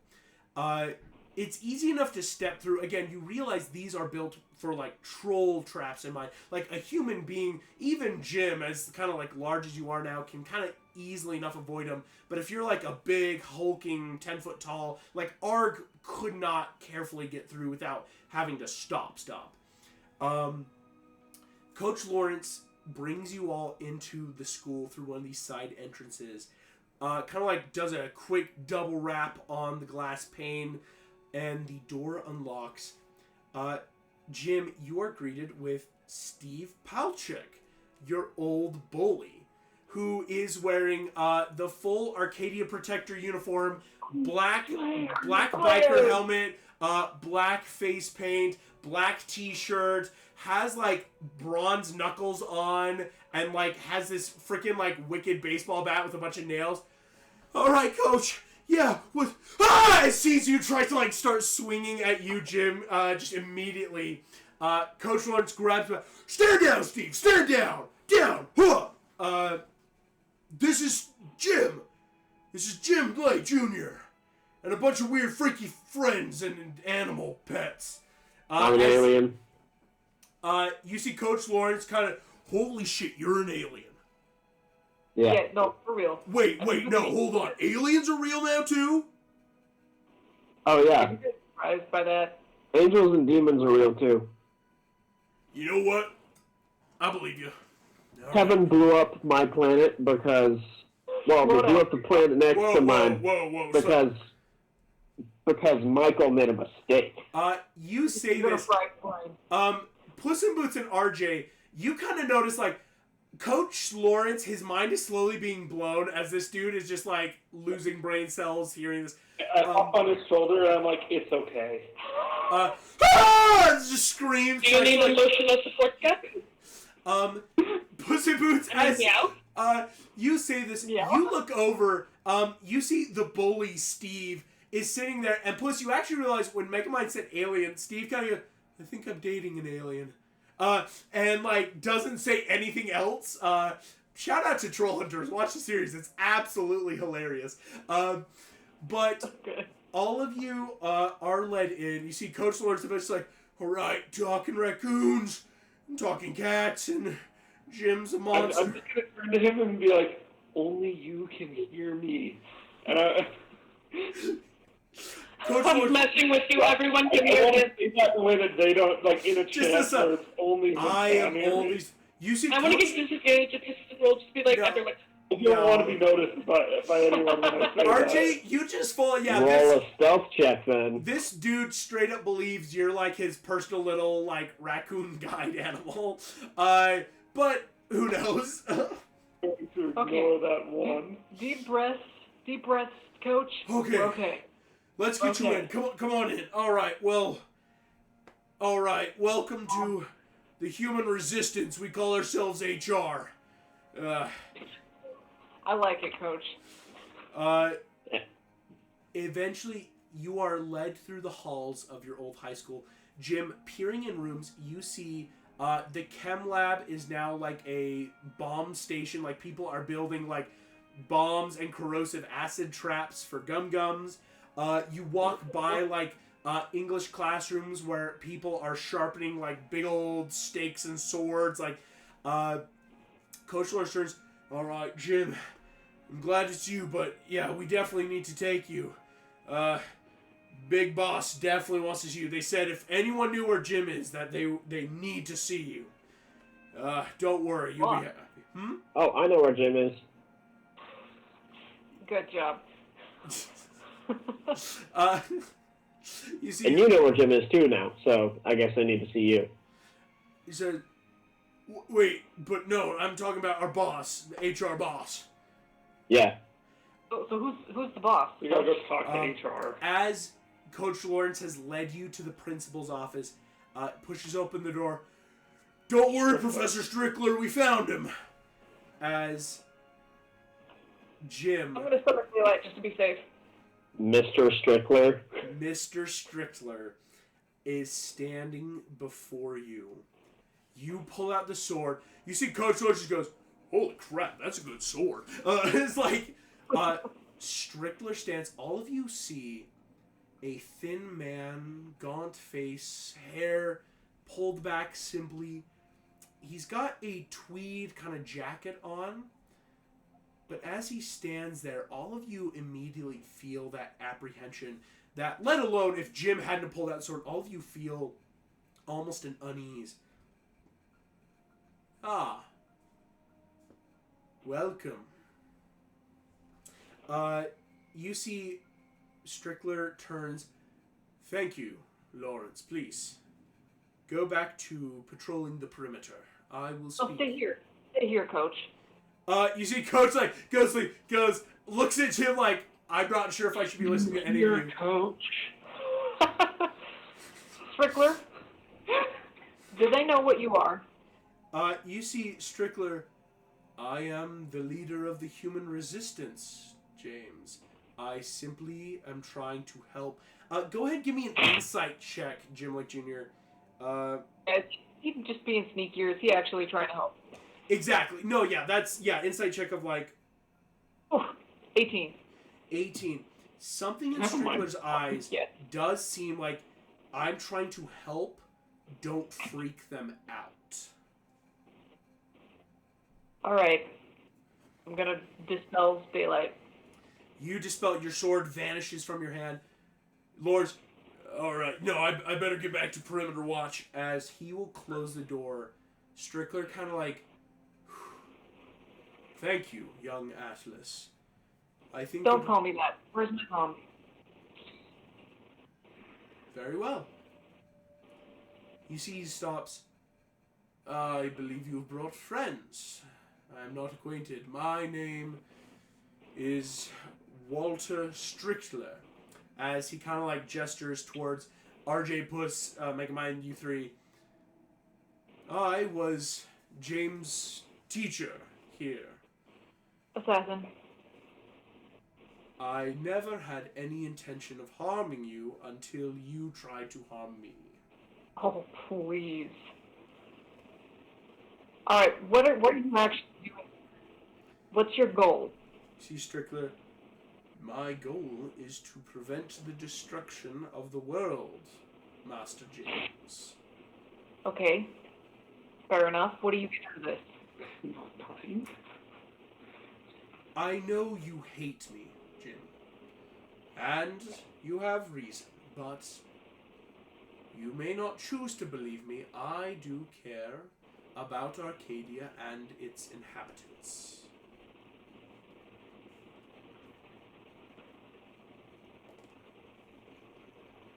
Can you give me a good reason to believe you? I can give you one.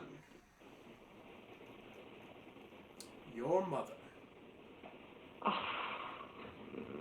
Jim's just gonna roll. This is ridiculous. Your mom. Oh, Your mom? Your mom. Because for all of you, it sound like, was this a bit? But yeah, Strickler kind of stops. Jim, I wish the best. Only for Barbara. If you do not believe me, believe my commitment. What commitment? Did he kidnap your mom? The wedding ring. You don't see a ring. Yeah, Jim, first thought, you look at his left hand. Okay, no ring, thankfully. But all of you kind of like, what commitment? You see, Son. yeah, Jim was bad at that point. yeah, I know, right? Strickler looks at all of you just, I came back when I heard that Morgana had been freed and learned of your plight, Jim. I was working here to understand a way to release your friends and family so that Morgana wouldn't have hold over you, as I believe you are probably one of the few people that can help us. And he turns kind of like viewing the other three. Whoever your companions may be may also help Arcadia in finally ridding us of this cursed darkness. Alright. We'll see what my mother says about you, and then we'll give you a shot. You will find your mother in the gymnasium. She has been rather helpful in healing and nursing to most of our injured here at HR. I'm glad she's safe. I am too, Thanks. Jim. As he turns... Now, I am familiar with strange creatures. Are you... He's looking at you, Megamind. You are not troll or changeling, are you? Alien. Ah, alien. Very well. Yes, you may be most helpful. Destroyed his Kind of looks then over at RJ and Puss in Boots. He's gonna actually do a history check. Oh gosh. He looks at RJ. Interesting. Looks at Puss in Boots. Ah, are you the outlaw from Spain?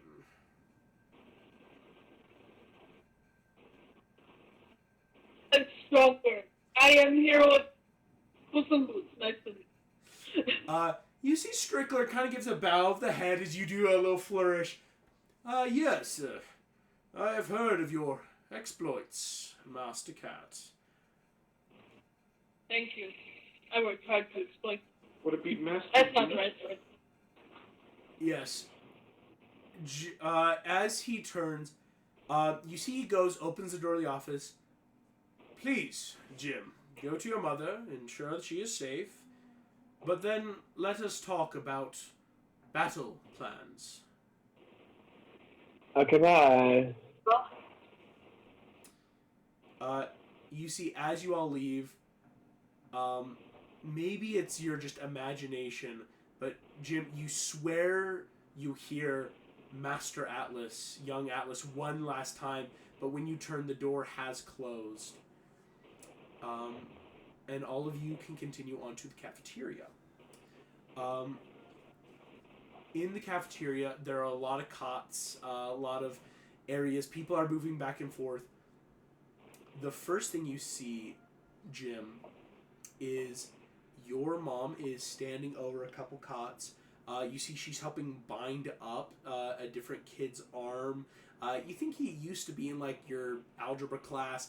And it's wild that, like, hey, that kid from algebra now has a gash on his arm that my mom's binding. But as she does so, you see your mom looks up, and it's a little heartbreaking, Jim, because for just a half a moment, there's no recognition in her eyes as she looks at the four of you. And then you see... Yeah, Megamite kind of points. She looks again, and Jim, realizing, yes, this is the form you are in now, your mom starts sobbing and sprinting over to you. I'm going to give her a huge hug. Pulls in. Mom, you're safe. I'm gonna get food. Okay. Yeah, Megamite, I'm gonna go get food. Jim, all you hear, your mom just kind of sobbing into your shoulder. You hear that just, my baby's safe. I'm so happy. Kind of pulls away. Jim, what happened?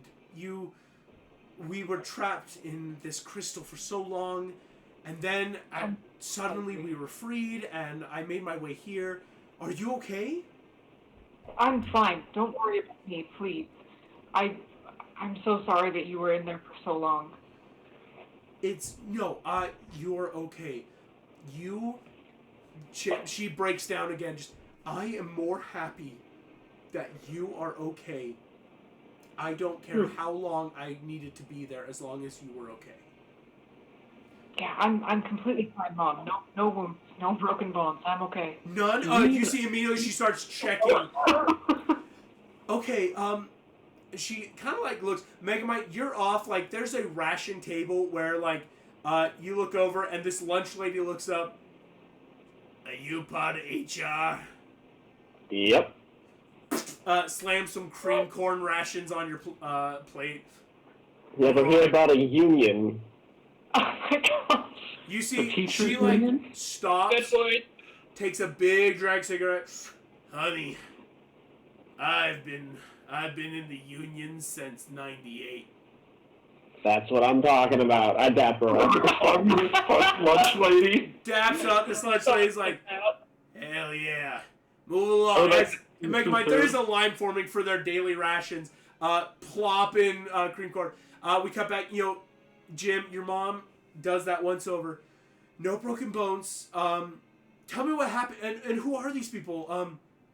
I'm so sorry. Toby and Claire are here, but they went out on a mission. But Okay. who are these people? These are my companions. They've been traveling with me. We're looking out for each other. It's better to be in numbers than alone. And the raccoon is RJ. I'm not really sure where he went. But He's over in line. Yeah, this raccoon. The lunch lady. All right, no, I fell one too many times for this bit. I rolled a natural 20 on sleight of hand. Just so you've already like taken a ration, but you see this lunch lady's like, listen, every time I feed you raccoons, you keep coming back. I can't feed you no more. I can't feed you no more. You point out, yeah. RJ's getting rations, Megamind, you're trying... The cream corn actually isn't that bad. It's just like that, definitely like, oh yeah, things are dire here for this to be the food ration for everyone. And Puss in Boots, would you still be over here with Jim? I guess I will. This is Puss in Boots. He speaks. Hello, Matt. I do like to speak style. Your mom's eyes get really wide, but she's kind of like tentatively reaches the hand and shakes this cat's paw. Okay. Sorry, I probably should have eaten food. Talking cat. Been helping take care of your son. He's a great fighter. Good man. Thank you. The blue one over there is Megamind. Can I not talk as I like look up to Jim? Yes. I thought. Your mom's... It might be best to keep that on the low down for now. These Sounds people have good. time. Yeah. As indeed, Arcadia is a very, I want to say old-fashioned human kingdom again, but America is that, like, very, like, people have been living here for so long, it's not like, oh yeah, the rest of the world, there's crazy magics and things, but, like, we live in a safe, normal town. Like, it's not like you're, like, Jim, you realize your mom isn't dumb. She knows that there's danger and magic and monsters in the world, but Arcadia was always that, like, we're a normal place. Like, we're just a bunch of humans here, like, not much happens in Arcadia. Yeah. Quick point of order. How much does she know about the trolls? Like, does she know Blinky and Arg? She does know Blinky and Arg. Cool. Because indeed, your mom says, like... Does she know about Strickler? That remains to be seen. Because she knows about Blinky and Arg, but is Strickler, was that portion of her memory still burned out? Yeah. Your mom will just kind of say, like, yeah, Claire and Toby went on a bit of a raid party, trying to get some supplies, get some information from one of the nearby Gum encampments. But they should be back here before nightfall. Are you... You see, she does that, like, once over. Tell me what's happened. I will, but I'm so sorry. I need to know. Are you dating Strickler? Your mom immediately goes beet red. Jim, that's a question you can't just ask someone. Mom! What? He was Jim? my teacher. First of all, that's weird. Jim, Second he of all, is he treating you well? Are you safe? What? He did try to kill you multiple times. What do you mean, why? Jim, Strickler's a very good man. He's taught here for years. We're lucky that he stepped up and is trying to help lead the humans here. Or I should say humans, the people here. Well, I'm glad you're safe. And we are not dating. Simply, we are in the middle of an apocalypse. And he has been very kind to me, Jim. He has been very helpful in making sure I was kept safe. In fact, he was the one that found us when we first got out of that crystal thingy we were in. So we come further, huh? Sorry, I'm not. Yeah, no, but you see, Jim, your mom just definitely beat red. It's that, like, she answered by really not answering, but yeah. Yeah. Okay, well, as long as you think he's trustworthy... Your mom gets that odd look in her mind's eye. Why would I not think he's trustworthy? You know how I... Yes. You know how Strickler was really prepared for this? Let's just say this is not the first time he and I have crossed paths in the world of trolls. Your mom kind of stops, touches her temple. Yeah. A stroke dies. Yes. But you see, she goes, okay, I trust you, Jim. But please know, these past few months, Strickler has done nothing but help us here. I think you can trust him, too. Okay. Thanks, Mom. Sorry. As you say that, you actually hear then Barbara, Jim, as you turn, Strickler is standing now here in the cafeteria behind you. I'm just shooting lightning at him with my eyes. Yeah, like, I'm gonna stare at you. You're dating my mom. Like, you just kind of stare. Strickler just, may I have Master Jim and his companions for a moment to discuss how they might help us. You see your mom kind of not. Of course, I should go back to helping people. As indeed, there's a lot of people in this cafeteria that look bloody and wounded. I'll give her one more hug. One last That's the She pulls in. She's the last to leave this hug gym. As breaks away. Be safe. Let's talk more later. Strickler then looks at you all. RJ and Megamind, you now have plates of green corn and carrots. As RJ, the lunch lady looked at you long enough, went, I can't say no to those adorable little eyes, and plops a big old helping. RJ, you have to wonder, how many non-sentient raccoons does this lady feed? Is kind of the goal now of like, this is odd. Is there anybody just like really having a hard time with how they're looking? Yeah, Megamind, you pass by. There is this kid, thick glasses, like wispy hair, very scrawny, who looks like he's got like a multiple fracture kind of broken arm. Like it's in like that half-made cast splint right now, and this kid's kind of like just hunched over in pain. I kind of like squat down next to him and I like put my hand on the unhurt shoulder and I'm like, do you believe in aliens, kid?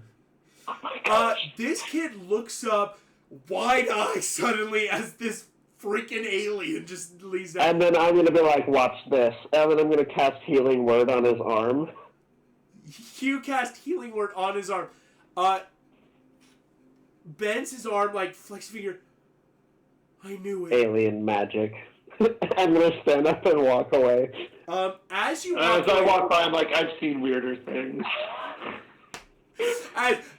This raccoon, I've seen weirder. Eat some cream corn. As you're all leaving, this kid stands up, just full shock, and just, you hear, Steve, I've got something to tell you, as he runs off to go find someone named Steve. You guys, heading now with your little plates of food. Strickler kind of brings you back to his office, closes the door, and you watch he turns. Excellent. Now, Jim, what news do you bring from the outside world? Anything that can help us against Morgana? Yes. Sort of. Yes? So, I don't know how much you know about what's going on, but Morgana is a symptom of a bigger problem. Yes, the alien has been talking about angels and hell, I overheard, so I assume that has something to do with it. Angels and demons are trying to start the apocalypse. In a nutshell, yeah. More than that. And they're using a nightmare demon and Morgana as pawns in such. Strickler kind of takes that. More than that, I'm afraid, as the changelings have decided to play their hand as well. You see he's kind of like open palm. I promise I have not been working for changelings for some time, but I have heard the rumors that certain changelings have been placed in dangerous parts of the world to prepare for something there. I couldn't tell you what, but you see, kind of, and gesturing to Megamind, Morgana indeed is but another symptom of many things wrong with our world. Yes. So, changelings, you guys can transform into whatever.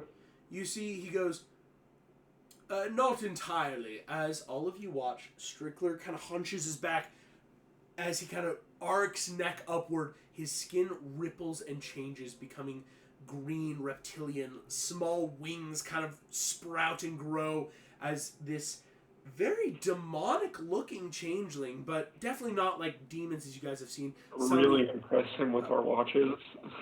Stands for I you. just heard it to him. I have him in my watch. Yeah, right? You see Strickler just kind of...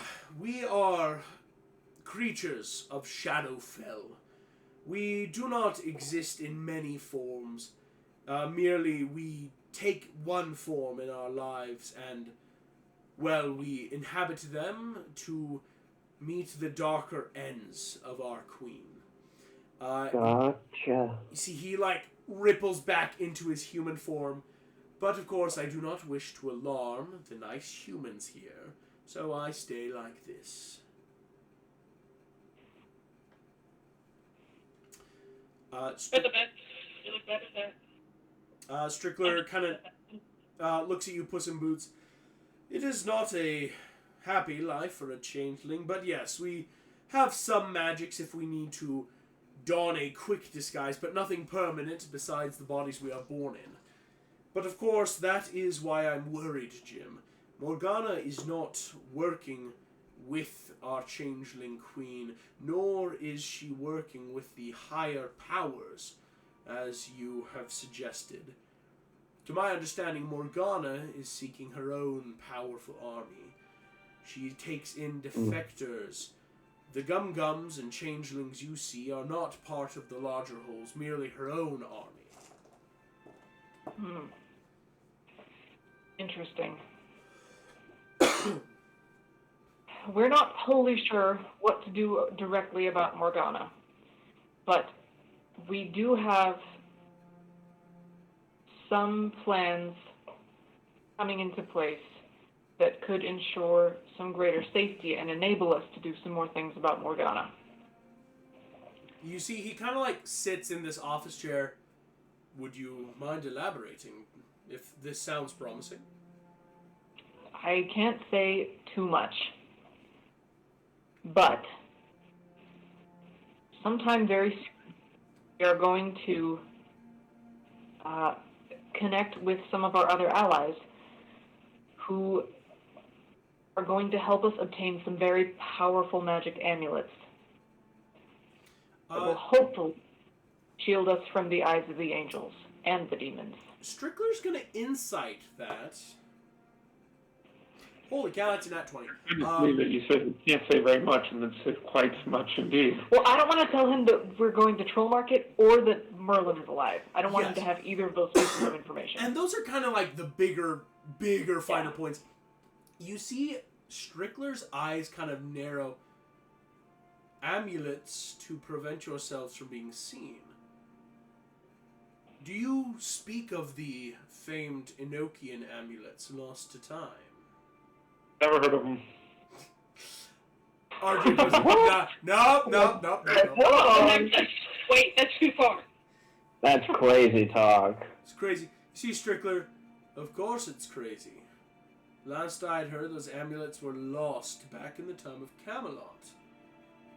Unless you had a time machine, they remain a mystery. But I trust you, Jim, to have your ways. As, again, I will say, even on a nat 20 from Strickler, there's no way you think he's thinking, like, Troll Market and Merlin.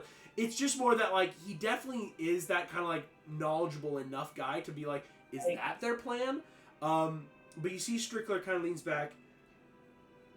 Now, if you are indeed working on a plan within a plan, I offer then this advice. We have located Morgana's castle. She has made herself a castle high in the mountains, wherein she is manipulating the darkness. But we cannot get close for fear of the mountainous Gum-Gums that patrol.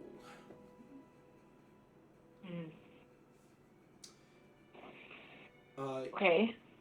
You see Strickler kind of like sits there. Of course, I have heard rumor that Morgana is working on something valuable. Indeed, that we are not the only ones trying to get into Morgana's castle.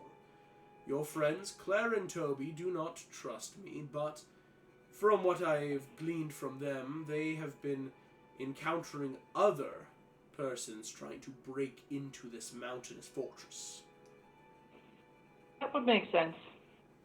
What other people? You see Strickler turns a variety. Some monstrous, some human. You see his eyes look down at RJ and Puss. even animals trying to break into this castle. I assume they all failed. Your efforts or What was that? Megamind, like, both you guys, for me, like, your audio just overlapped real quick. It glitched for me. If you guys want to repeat that for my sake, sorry. you could. Does that mean they failed? See, Strickler, I wouldn't say failed, merely didn't start. It is a suicide mission to try to breach Morgana's fortress currently, but if you are searching for an amulet of some type to hide yourselves, that would give you the best chance, as Morgana's eye lingers everywhere. Oh, yeah. I see. You see, Strickler then says, well, simply report back, Jim, if there's anything we can do to help in this endeavor. Or, and he kind of like looks at you all, if I need to help out. And you see he's obviously talking about the changeling side of him, the more monstrous side. I think we got that covered. You may come in handy. Well then. All right. Thank you. It's good information. How can we help? Here. You see Strickler just...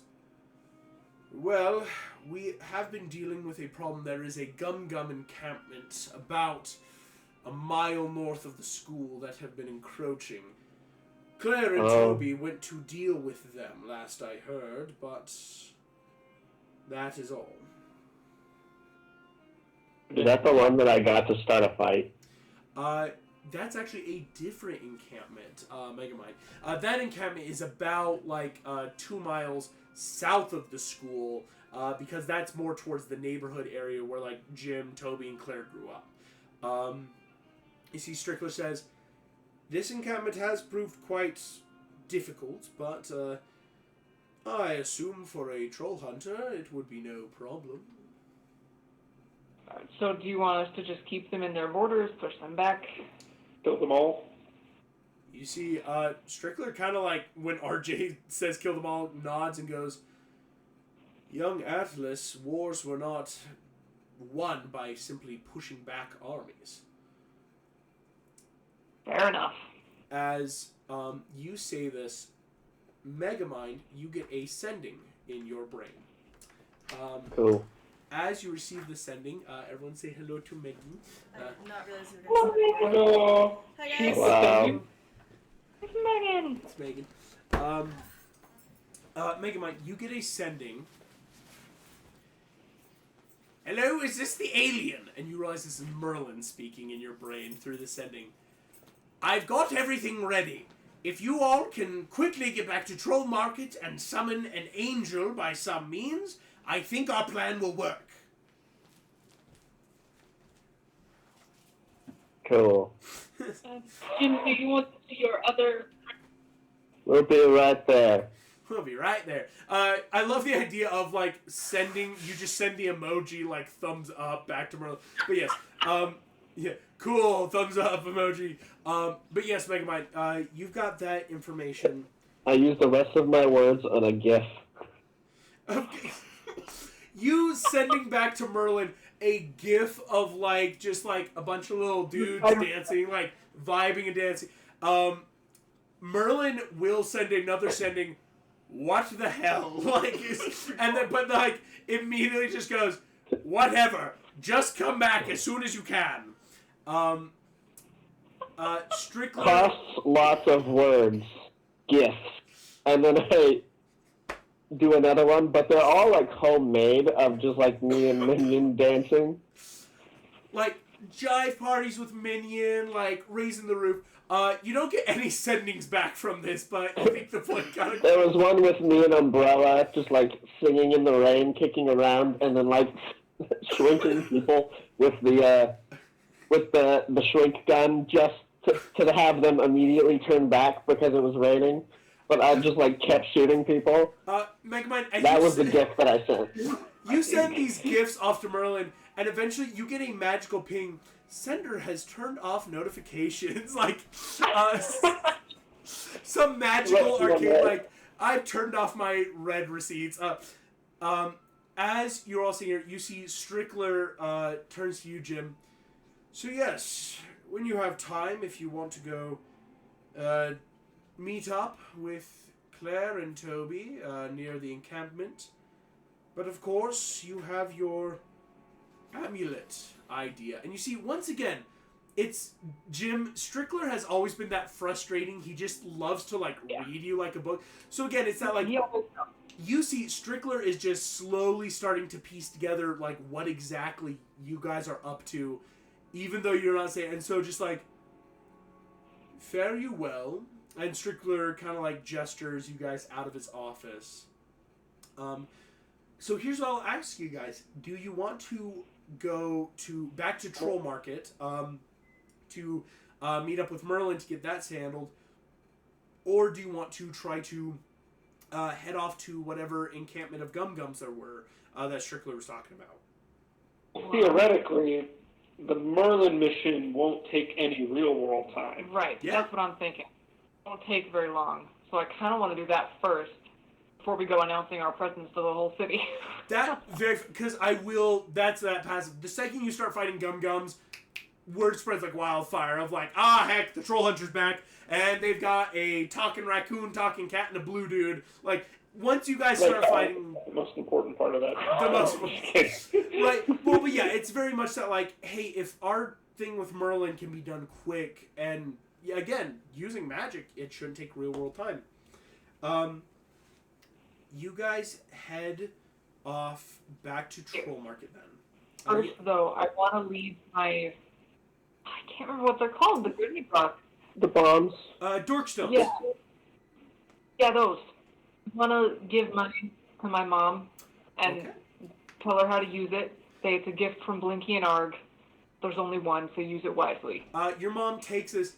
Okay, Blinky, is he the one that was... yes, okay. Your With mom... the eyes. Yeah, I remember Mr. Blinky, just in that way. But you see, as your mom kind of like takes this, she gives you that hug. Stay safe, dear. You hand off the grenade, and you all rush back to Troll Market. Knocking on the door, Arg helping magically open back up this portal. You all meet and find yourselves back in Blinky's house. You see Merlin has made truly a grody amalgamation of maps and charts and hand-drawn stuff. At one point, like, you all look and it's like, this just looks like someone licked a bunch of pieces of paper and kept sticking paper on paper to, like, make some weird, like, stacker thingy. But entering it, you see Merlin looks at you all. All right, I've got it ready, but we need angelic power. Otherwise, I probably could only put you in for, like, a minute. So, okay. We probably should have talked about this. How are we calling Gideon, guys? Dearest angel. Oh. Yo, Gabriel, where you at? You know, I would actually say, whoever wants to, we'll call this a religion check. Ooh, my character has proficiency in religion. Ooh, excellent. RJ should do it. No, I don't. Oh, I want to go. You said it with such authority, Braxton. I was like, all right, cool. RJ can help out. No. What'd you get, Megamind?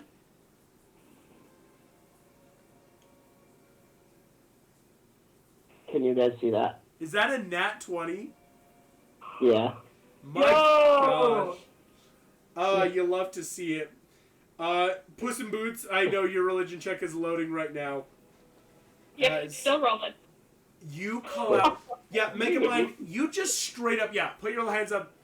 Hey, Gabriel. Dearest Gabriel. This is a prayer, I guess. Never done this before. On a nat 20, you stop, wait, your little prayer out, and Merlin suddenly goes, Wait a second. Come here, blue man. Yes. Merlin casts Dispel Magic on you, because you still have non-detection and protection from good and evil that Merlin helped give you. After he does that, you watch, he goes, Dispel Magic, try it again. Gabriel, come help, please. You say that, you immediately hear your mind, Megamind, where are you? Troll Market. Immediately, with soundless flutter of wing, Gabriel is suddenly standing here. As he looks, you watch, he looks at you, Megamind, and his eyes blink and seem to just pass over RJ, Puss in Boots, Jim. He's looking around the room. Megamind, where are the others? Oh, non-detection spell. So right here, and right here. Kind of like stops. For the party, you realize whatever Merlin did, this combination of magic, Gabriel legit can't see you. You see these marble, blankless eyes kind of move around the room. I trust so. This is... Where are we? I don't know. Trolls. You see Gabriel stops. Merlin, this entire time, has been subtly, like, moving behind Gabriel. And you realize... Merlin we need has help / energy to cast a spell to get us those magic amulets that we can't be seen. Are you speaking of Enochian amulets? Merlin just goes, "Hiya!" and just jumps full, like, koala piggybacks onto Gabriel.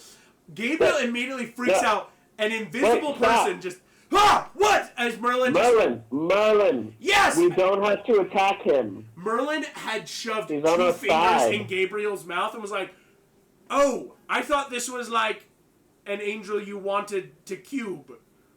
Down, Merlin, down! down, boy! Merlin jumps off. Gabriel immediately We thought you were an evil angel. What is happening? Immediately casts like a Dispel Magic on wherever Merlin, like, no worries, thought you were a bad guy. All right, here to help. I'm Merlin.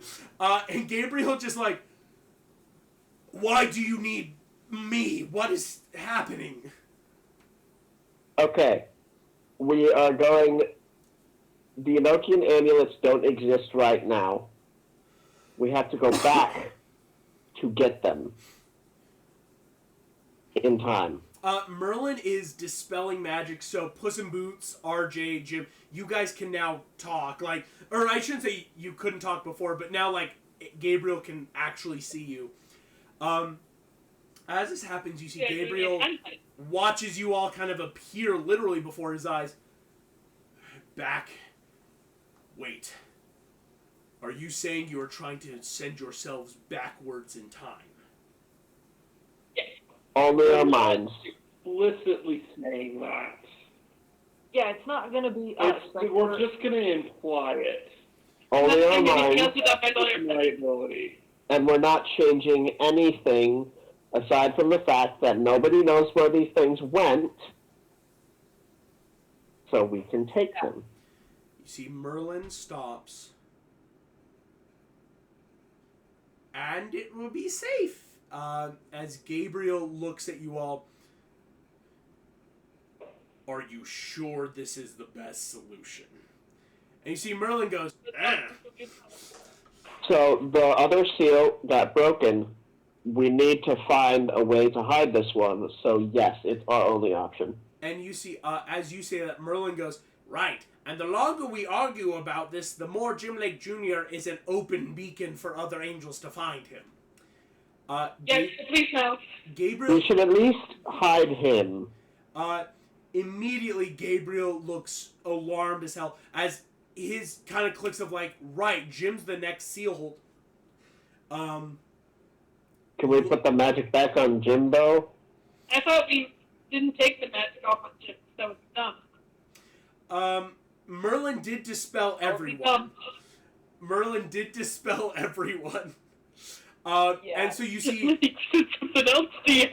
No, here's why. Because you see Merlin goes, so unless you send them back in time now, we're in a bad position. You realize Merlin dispelled magic for Jim's non-detection as a bit of a blackmail of like, and if you don't do it soon, a bunch of angels are about to blow up in here and steal Jim like Jr. Right? Like, it's that, so you either help us quickly or someone's about to figure out where he is. Oh, yeah, let's go. Gabriel... I'm jumped. I'm hyped. Gabriel stops, and as a DM, I will be sending this week a fun little packet dossier of what Blinky has compiled for you all, like that he would tell you. But you see Gabriel just goes, fine. Puts a hand and kind of like grasps the back of Merlin's neck like a cat. And you see Merlin just goes, whoo, cold fingers. Merlin's hands start shaking as arcane energy zips and lightnings out from every fingertip. All right, your consciousness back. Nothing else. Find what you need. Try not to take more than what you need, because again, the world might go to crap. As Merlin... I'm just holding onto my bag. Yeah, like, RJ, like, please. RJ, go! Should we cast the non-detection on his body since only our consciousness is going back? You see Merlin just goes, work quickly. As, fun fact, Merlin only has 4 spell slots for that a day, and he used them all. As multicolor light hits all of you, the world slows down. You see Merlin mid-blink kind of stops, Blinky turning that farewell, Master Jill, as the world halts slowly. You hear tick tick tick tick tick tick tick tick tick tick tick tick tick tick tick as the world stops. Things start going back in reverse, and your minds transport out of your bodies. You see your bodies change. Gabriel disappearing from his place. You and Merlin, everyone walking backwards. The world shifting and turning. The spinning cycle of the globe changes direction. All of you watch in awe and comprehension as Merlin, in high chronomantic energy, powered by an angel, pushes you until you all stop blinking. The smell of wet hay and manure. You're in an English countryside many thousands of years ago. And that's where we're going to end tonight's session. Thank you all so very much for playing. Thank you all, of course, for listening. And I will see you all next time.